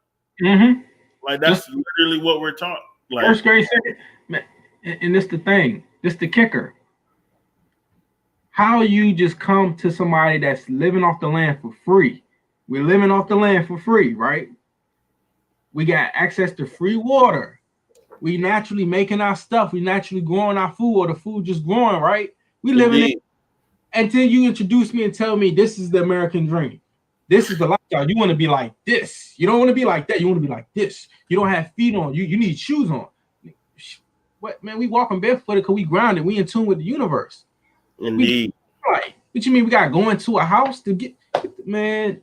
It's like we're literally absorbing the magnetic force. We're getting the ions pulled from our feet into the ground, and y'all want to put shoes on. Yeah. Facts. Yeah. At least if we're gonna put shoes on, we need to at least be walking with wooden shoes, at least rubber. You can't, man. Concrete. You know how much walking on concrete causes cancer. I'm sorry, going to a funeral causes cancer. Why? Why you say it causes cancer, Bryson? Because when you got the sunlight beam off the tombstone, yeah, you know what that tombstone made out of, and then you got like and then they pump embalming fluid, and don't get me started. And that's just like free radicals hitting you, right? And free radicals cause cancer. Yeah, taking years off your life. You got dying just going to a funeral. Like, come on, like never buried each other. They never buried nobody 6 feet deep. Neither they buried them 4 feet because it can still redisintegrate back into the earth. Like why are we like yo this? But that comes from European culture because they. And think about this though. They dip cigarettes in embalming fluid. So when y'all dumbasses are smoking cigarettes, y'all literally smoking on the pack if you want to think about it. Because you smoking the same stuff that preserves bodies. I might scream. I'm a screenshot. Preserve body, I say. Yeah, I'm a screenshot a lot of this stuff, but some of this I'm a screen record this. I'm gonna post this because I don't think that. Like man, there's so many. Listen, it's so many gems we dropped. There's so many books, so many references, so much information we put out here. Y'all better chop this up. We almost at 3 hours of information. You know what I'm saying? Like y'all don't play with it. No, I'm gonna share a lot of this stuff, man. Like, this, bruh, like I said, it's the awakening is now. It's happening. You know what I mean? And like I said. The convergence, and I want to clear this up too. For those who don't know, the superpowers that they were talking about, it is a DNA upgrade, which is why they're pushing the vaccines to stop that. Yeah, you want it, bro. Any inherent psychic powers that you had, like I've had vision since I was a kid. I've been able to read minds and do that type of stuff. I'm not trying to sound spooky, but I've literally called my mom and asked about somebody, and then she called me back and say something happened to this person. Like, since I was a kid, those will just be enhanced, and you have the potential to get it to its full potential. We're not gonna fly. We're not gonna. Well, actually. Like I was explaining before, you can smack fire out of somebody. So technically, you're using the element of fire, so you can't. You're right. But remember, in Naruto, I said this last time too. In Naruto, they technically can't see the chakra. That's just visually for our eyes. But if you notice at the beginning of the show, Naruto, only the super powerful characters. You could see their chakra, and they're like, "Whoa, they're so powerful!" You can see the chakra. So really, the elements are all in us. So we have the ability to use fire, water, earth, lightning, and all that stuff. But it's not going to be in a fantastical way. I can take my 2 fingers like this, hit a not a power point, but a pressure point on you, and paralyze that. That's using the lightning element. So it's not a fantastical thing. It's just. It's a science, I guess. But I'm gonna shut the hell up. But yeah. No, bro. Hey, bro, you cooking, bro. You cooking, man. You cooking, brother, for real. Like, that's real, man. That's real, bro. Yo, man. Yo. You was going. Hey, you remind me of this dude. I gotta shout him out. Champ Side boxing channel. But he's different. I say that he's different, but he was talking about stuff like that. You know what I mean? Yeah. And yo, dog, people just don't understand. We take stuff so literal when it's actually, like you said before, it's a science, it's an energy. It's all about. That's why I say self-mastery. When I posted, I'm not talking about, you just mastering your emotions or mastering discipline. Like you really cultivating like different parts of yourself that you didn't even realize that you can tap into. You know what I mean? And being able to conquer that have that energy and just be able to just utilize it in different ways. Like, it's brilliant when you're able to get to that point. And that's why I say I'm striving for. You know what I mean? I feel like everybody should be striving for that. Because we have when you box, bro, you're using the earth element when you're in defense mode. You feel me? Facts. Because you grounding yourself. And you know what I'm saying? You becoming an immovable object. You're literally squeezing your atoms together. You're an unmovable force. Like life is beautiful if you in tune. Right. Like definitely, bro. Definitely, yo. That's yo. But people, like, they gotta understand this. They gotta wake up to it, man. It's a beautiful thing. Like I said, just I think a lot of people when they just let's just say certain things that I get into, and I'm talking about certain forms of information that can be a little bit more sensitive, right? It ain't about me meditating on that negative stuff. It's just I'm informed on the information, but the way that I deal with stuff and how I handle it, I'm a lot more in tune with a lot of things, so I don't get too involved in that. I'm aware of the information, but I'm still going to live my life, and I'm going to utilize everything to my power. You see what I'm saying? So it's all about having that understanding of how to be balanced in your approach in a sense when you get information, but also learning how to do stuff that's going to help you grow and evolve too. You know what I mean? Because this information, it gets me out my chair. You know what I'm saying? It gets me up. Like I don't like just staying stagnant in one spot. Like I have to be able to learn and grow and evolve to be able to, utilize what I have. And that's what I feel like that's why what puts us in what you would consider to be a prime. Because you know how to have your mind be in cahoots with your body, especially, you're a person that has both your arms and your legs and you can utilize it. But even the people that can't utilize the physical attributes, they still can utilize the spiritual and mental and psychological attributes, which makes, I look at movies like what's the little X-Men movie and what's the other little jump? The Captain Planet used to come on. Like we need more stuff like that resembles us. Yeah. But like those shows and stuff, Dragon Ball Z is another one. Like people just think it's just more than just fighting and stuff. It's really you learning how to harness your energy and using the elements to do that. You know what I'm saying? But it's training. You working on that stuff. But yeah, man, like since you brought up Dragon Ball Z, I love that you did because think about this. What is his name? What's the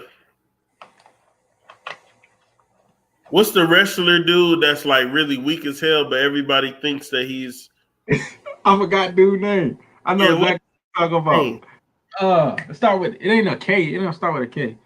Damn, hold on. I gotta look this up because the lesson that I'm trying to give, I have to say his name. Let me see. He got an afro. Yeah. Anybody in the chat that know Dragon Ball Z, put his name. Yeah, that dude's funny as a bug. You talking all that stuff. Think of something that's like very, very important because cartoons do teach you things. Okay, I can't think. My phone. Okay, hold on. There we go. Hercule in the American version is Hercule, right? But in the Japanese version, his name is Mr. Satan, right? Oh, really? Oh yeah. Hold on. Let me see. Now I gotta bring it up. See, hold on. Oh, I didn't know that. You said Mr. Satan? Yes, sir. Wow. But I'm about to give y'all the lesson on it. So hold on 1 second. Because I don't want y'all to think I'm capping.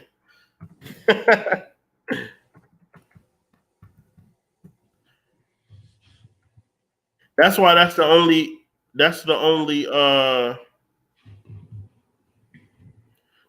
anime that I cannot watch in its original anime form because I don't want to keep hearing Mr. Satan over and over again. But right. Okay. Now the thing that's on my phone, it looks better because it has the picture of it, and I'll show y'all a picture of him. But I'm about to read his little synopsis.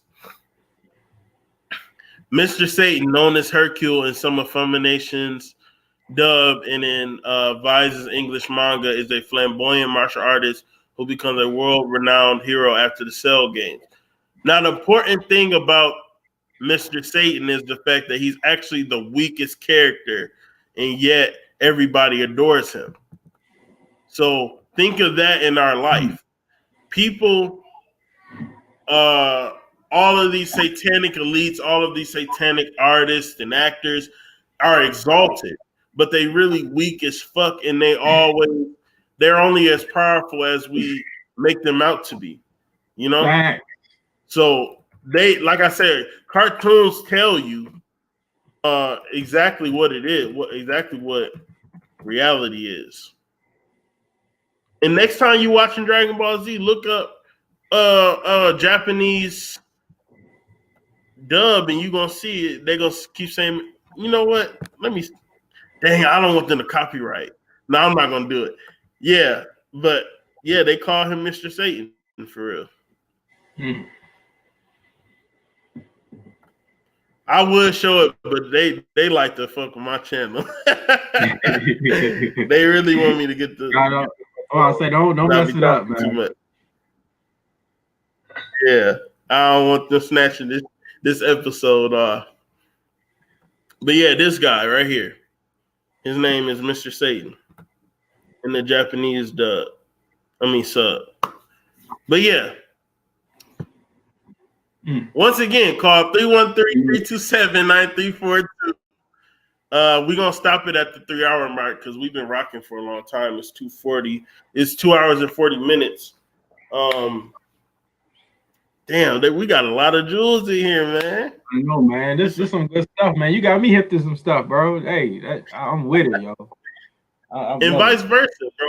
I was writing shit down that you was talking about, so you gave me some books to look into, some teachers to look into. I never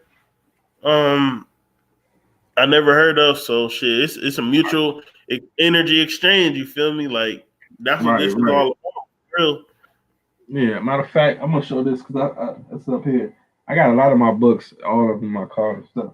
I got some over there too, but I ain't about to go through all that. But I use this for like people that just trying to get into understanding, or like that's a beginner for like getting into vitamins and minerals and how they work. I always recommend Jewel Pookrum book because it's like just like you can get this. I feel like to a little kid in a sense, and they can just learn how vitamins work and just getting into just the beginning stages of how selenium works, how vitamin A works, vitamin K. I always look at references in books too, because another book I recommend that a lot of people I feel like sleep on is the Book of Eden. It's called the Book of Eden. It's a holistic book by what's the guy name? That's in my car as well. What's the guy name? Hethro Kloss or something like that. Hethro Kloss or Jethro. I'm putting it in my notes to look into. And Jethro Kloss, he gets into a lot of stuff as far as the healings and stuff and aspects as well. I got another book over here too, actually, but I ain't finished this one. So I ain't. But I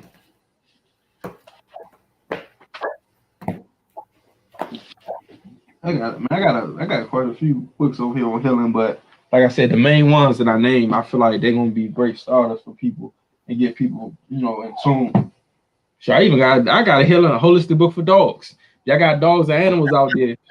Look, y'all look at this one right here. See, man, you talking about a lab? You might need to go ahead and have your own office, your own doctor's office for real. Hey man, shoot. Hey, look, yo, I'm on a mission, man. I'm on a mission. So, but it's like if you're a person, you're a V. Because this is one thing I never really knew, like they got into holistic dog foods and all that other stuff until like a year ago. So I got dogs and stuff and all of that. So yeah, this is a good book. This person's name is Doug. I mean, it makes sense because they be killing people, animals, and shit too. Man, look, they put animals they put dead the same way they do with humans. They do it with dogs. If people don't know already, y'all need to look at that movie Soylent Green or whatever. That's them eating humans. Okay, it's a cannibal movie. It is what it is. They do this with a bunch of stuff. From the I don't even really want to name drop, but the popular restaurant that's all up on the news, all up in the videos. Yeah. Yeah.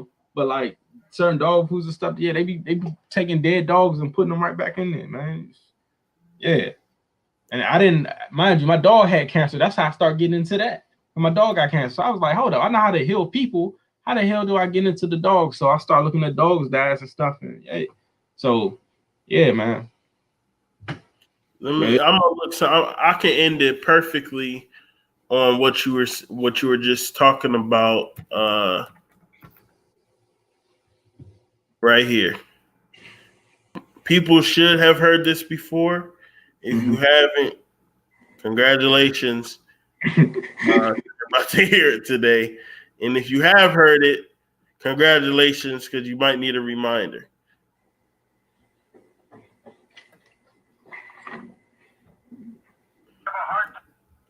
All right. Now, this ain't no goddamn conspiracy, and I don't want to hear that shit. Because this is straight out the horse's mouth. They love calling stuff. Oh, there you go. Yo. My man. Believing anything. Well, we've done a great brainwashing job on them over the centuries, and especially the last 200 years. We just brainwashed them completely. They don't believe anything we tell them. And, and I mean, we have a lot of fun around Passover where we scare the children. And, I know you know because I've been around the show before. I mean, we steal 100 to 300,000 children a year just here in this country. And we train them and we mix it with a Passover bread. And then we move the bodies into the slaughterhouses that we own. And we grind up all the bodies in the sausage and the hamburger. McDonald's is one of our favorite items. And the people, they eat it for breakfast, they eat it the children for lunch. And, we gotta do what we do. The most important thing to remember between you, Dr. Wilson, and me, and our lady Dickerstein of New York, that we have two colors. So that's why we look at the world in two different ways. And we know that the process collision is going to take place between two forces, don't we? Well, that's what your book says. Our book says that we're going to take over the world. Well, I look at you. Good job right now. Yes, you've done a pretty good job, but there's quite an awakening coming. And my father, who's not your father, my father Yahweh, who isn't your father, of course, your father was talked about by my father in John 8:44, stating that your father was Satan, and they used the descendant of Cain, who was the first one. And you know that's true because you teach it in your synagogue. Well, there's nothing you can claim to know, but right now it's too late. It's all a bit like this. So that's why I'm speaking so honestly here to point it out into the open so that you can see it for what it is. You can teach the people that are good, but they won't wake up, do they? You don't get a lot of followers, do they? Because you know why? They're scared of us Jews because they don't want to be called anti-Semites. And they believe that we're big people. And so that's why we can do what we want to do, and we can get away with it because the white men are cowards. And we can go to the synagogue all the time and watch some Sheriff and dance to Hara Megillah. It's interesting that I told people for years and years, it's not that you Jews are hiding anything. You're coming right out on television, in the newspapers, on the radio, and you're telling the people exactly what you're going to do before you do it, and they're going to play dead.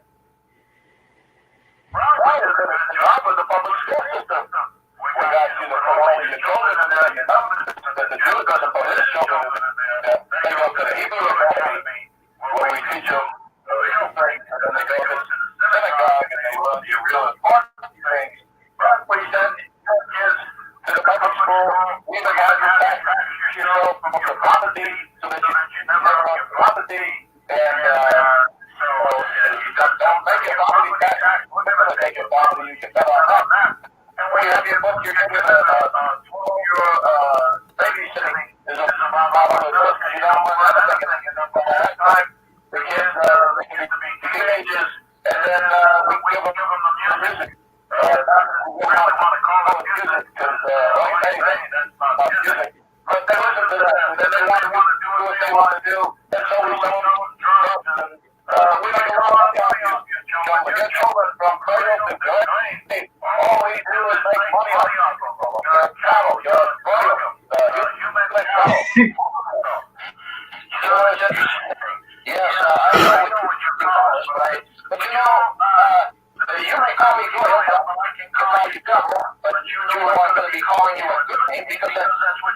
what you want. Oh, that's true.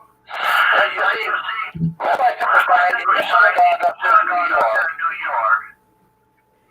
It had a lot of infighting with the Jews, the Orthodox Jews, the other Jews. I mean, there's been a lot of infighting for the money up there in New York. I heard that there's a big war going on down with Jewry.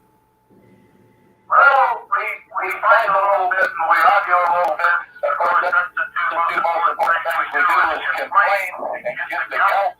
And so what we do, we're not doing fighting among ourselves because we're both going to make a lot of money. There's still who's going to make a little more on this deal or who's going to make a little more on that deal. The bottom line now is we have the goyim. The goyim does all the work.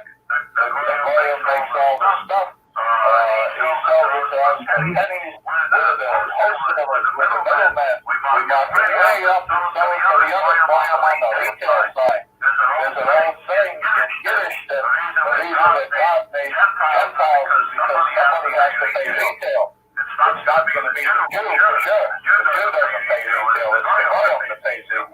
We buy wholesale. Well, that's very interesting. I understand that. I also know that bloodletting. I know that on your passport, which isn't mine, a lot of little children do disappear, and I do know that, and I know a lot of police departments and agencies have been informed, but you're very open. You're very open to that. I'm very surprised that you're talking about the bloodletting of the little children, that you put the blood in the matzo balls, and that you eat it on sacrifice on Passover. Mm. Well, there was a goyim that wrote a book about it back in the 30s. I forget his name at the moment. But anyway, he wrote the book. People didn't buy the book. People don't want to listen. We've been doing this for thousands and thousands of years, since down to Adam's time. We take the children of our enemy, which is the white race, and we bring them to the basements in the synagogues, where we drain the blood and watch them die there. It's very similar to how we do the sacrifices that we do with the kosher butchering, and so we do that, and then we do with the Passover bread, and so we eat the blood of our enemy. And the bodies, we're not cannibals, so what we do is we take those, because we can make some shekels, and we give them to the slaughterhouses. And those are pounds and pounds and pounds of meat that we grind up in the sausage and the hamburger, and that's why we made those the most popular thing, sausage for breakfast and hamburger for lunch. And so all the goyim out here are really eating their children. And even when we say this outright and tell you people, you don't believe it. So that's your problem. You know, I've got a question, and yes, it is a problem. But you see, I've always wondered, how did you Jews ever get control of the i.e. Christian churches in this country? It's always baffled me to a varying degree, Rabbi Finkelstein.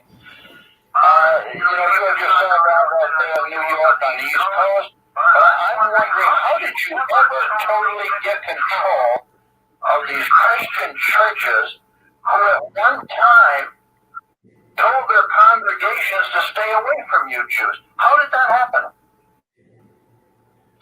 Our father Lucifer, the number one thing of all the organizations out there on the earth that we would want to infiltrate and take over if you're going to, obviously would be the churches. So we attacked them first, and we attacked them first. And we infiltrated the Catholic Church right from the very beginning. Why do you think the Pope and all the cardinals and the bishops wear a yarmulke? The white race never figures this out. And so then we took all your books, had all your scriptures in there, and we burned them. And then we wrote them in Latin so that you couldn't understand them. But we understood Latin because we're Jews and we're smart and we're educated. But you, William, out there, you never don't teach. You're always looking for somebody else to do it for you. So you wind up being schleppers all your life. And so, anyway, 1,000 years later, started to wake up in Europe, and they started to leave the Catholic Church. It was a terrible time because we weren't making as many shekels as we used to, so we had to put a stop. So the kings went out in our hip pockets, just like the politicians in Washington, D.C. today. We paid them off to get you declared heretics so that they would crucify you and kill you. But there was too many of them, and the West was opening up, where the Jews opened up New York and Rio, and everybody started going west to the Americas. And so we had to come up with a plan B. And plan B, we formed the Jesuits. It was a nice boy, Ignatius Loyola, that he started the Jesuits. And so He's spilling everything. All the Protestant churches out there, and as always, us Jews work our way to the top, and then we take over the money line, the nickel line, the most important line, the lifeline, the gold.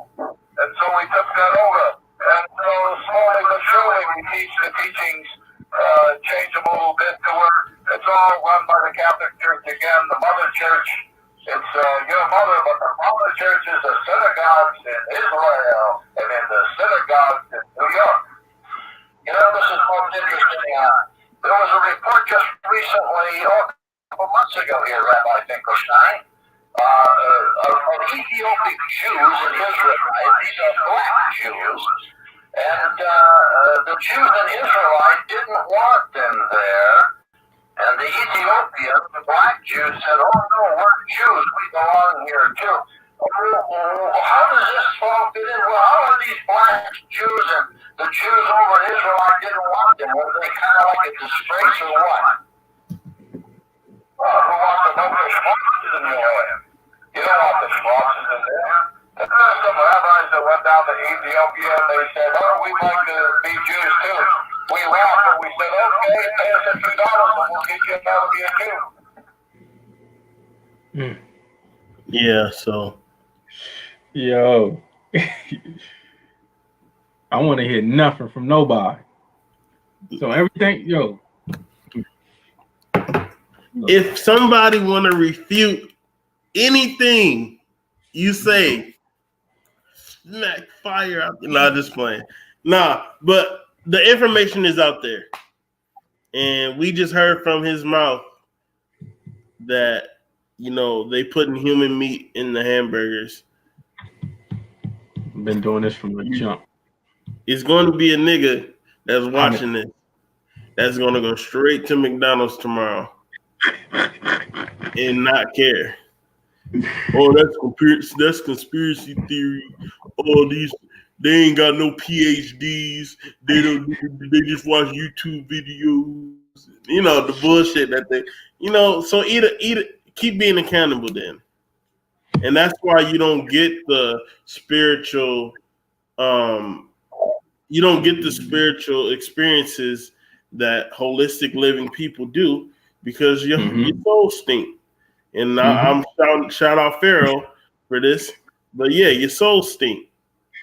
You're consuming the flesh of humans, and you're in unless they say it on CNN, you're not gonna believe it. These niggas literally, let me say this, and I'll shut up. They literally admitted that there's aliens.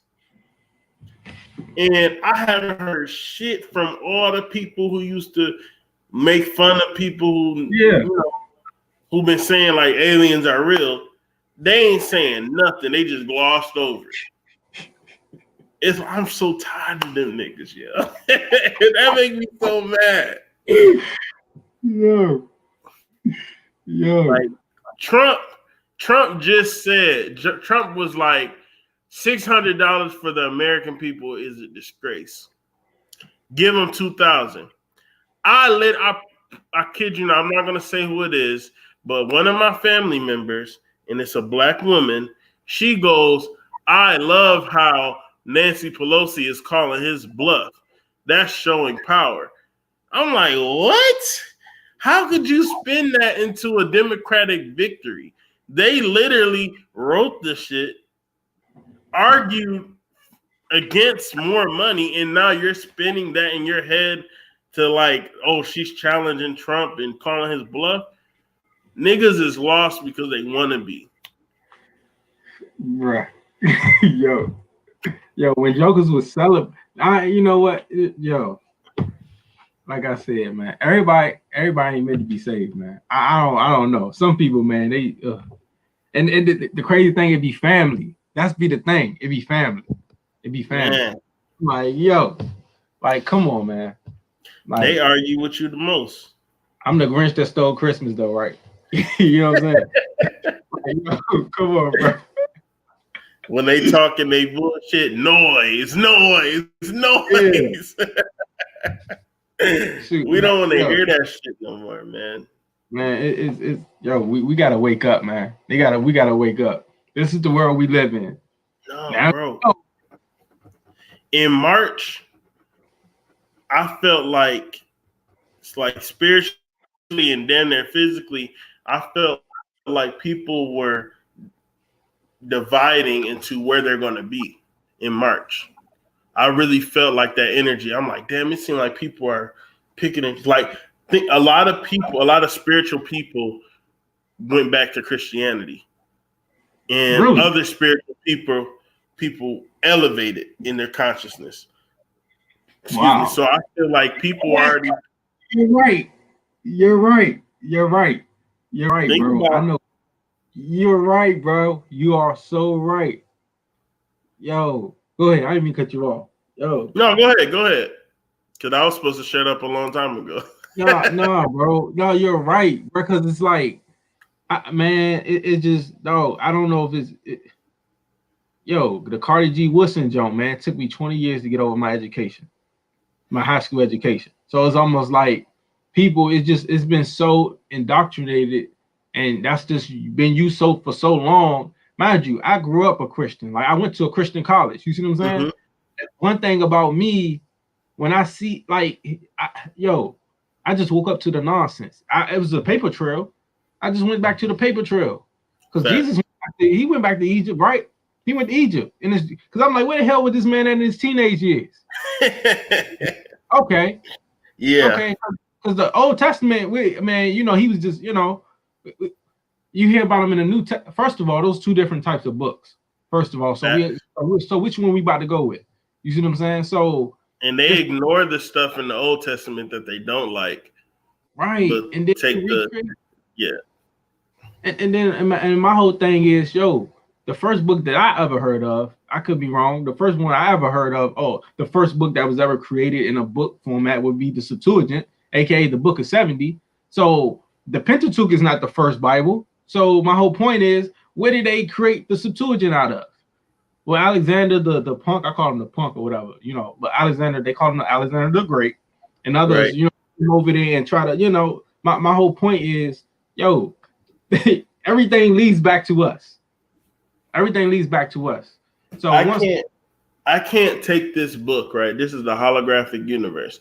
I can't take a paragraph from chapter 5, paragraph from chapter 1, paragraph from chapter 3, put them all together, read it to you, and then say, understand this.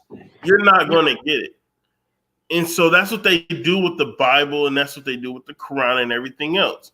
They snatch bits and pieces out of different verses to make a lesson, and then it leaves you confused, and you don't know what the hell you're reading. And then they challenge you to, they do reverse psychology. They say, read it.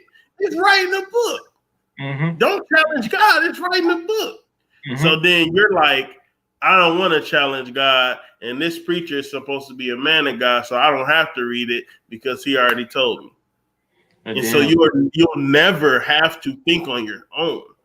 And like, I grew up, listen, my mom, Jehovah's Witness, cousins Christians, my daddy's side of the family Muslim. So I got it in all directions. Wow. Like, I got religiously boxed the fuck up. So I've been through all the stages of all of that. So I definitely get you when you say it's a paper trail. Like, you got to get out that confusion, yo. And that's all about deceiving, deception, man. Confuses, keeps us bickering back and forth with each other. Like, ever since there's been a fight over religion, there's always a fight. There's always a war. You see what I'm saying? Like, mind you, y'all, like, at one point wasn't even speaking a language. You see what I'm saying? Like we speaking telepathy, if you want to call it. Yeah, like but like I said before, like just speaking the language that we speaking now, it dumbs us down so much to the point, like you talking about manifestation, like Slim, like the way that we just talk, it just automatically materialize a lot of things because we are speaking in our native tongue. We're not even speaking in our native tongue. You know what I'm saying? So how like I'm not even about to go in there. Look, like I said, man, it's people got to understand that we're in the matrix and it's time to wake up. Take that red pill and get out your feelings, get out your emotions, and just understand it's go time. Because like I said, these jokers they telling us, it's got to the point we so bad that they telling us everything that's going on and people still don't believe it. They tell you aliens, Area 51, all of that stuff, you still don't believe it. And they like, ooh, it's the Christmas star. I'm like, shut the fuck up. Like that's what you got out of the Great Conjunction, that it was the Christmas star.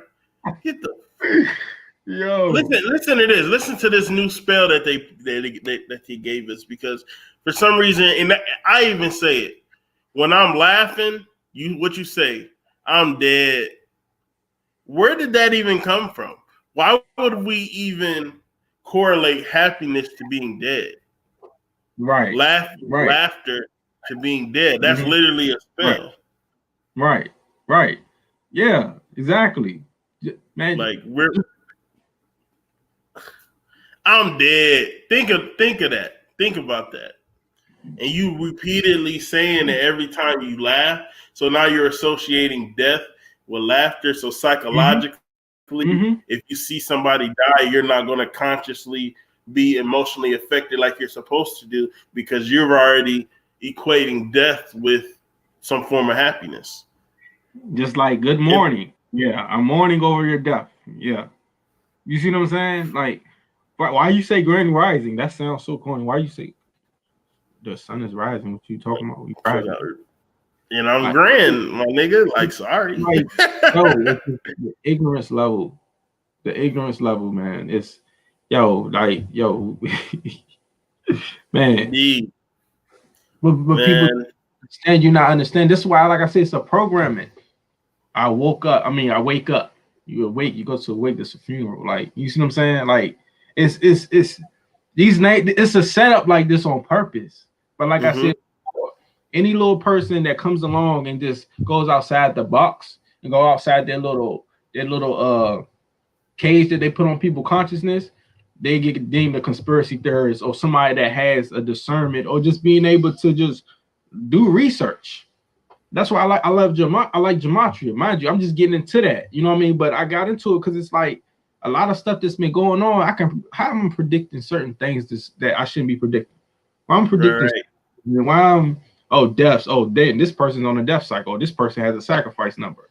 Okay, why is Kobe Bryant and Chadwick Boseman and Jackie Robinson and Cam Newton, why are they all connected? Okay, hold up. And Huey P. Newton, hold up. He did Black Panther, Huey P. Newton, Cam Newton played for the Carolina Panthers, like stuff like that. Why is this stuff? It's not by accident. This is a big game. You know what I'm saying?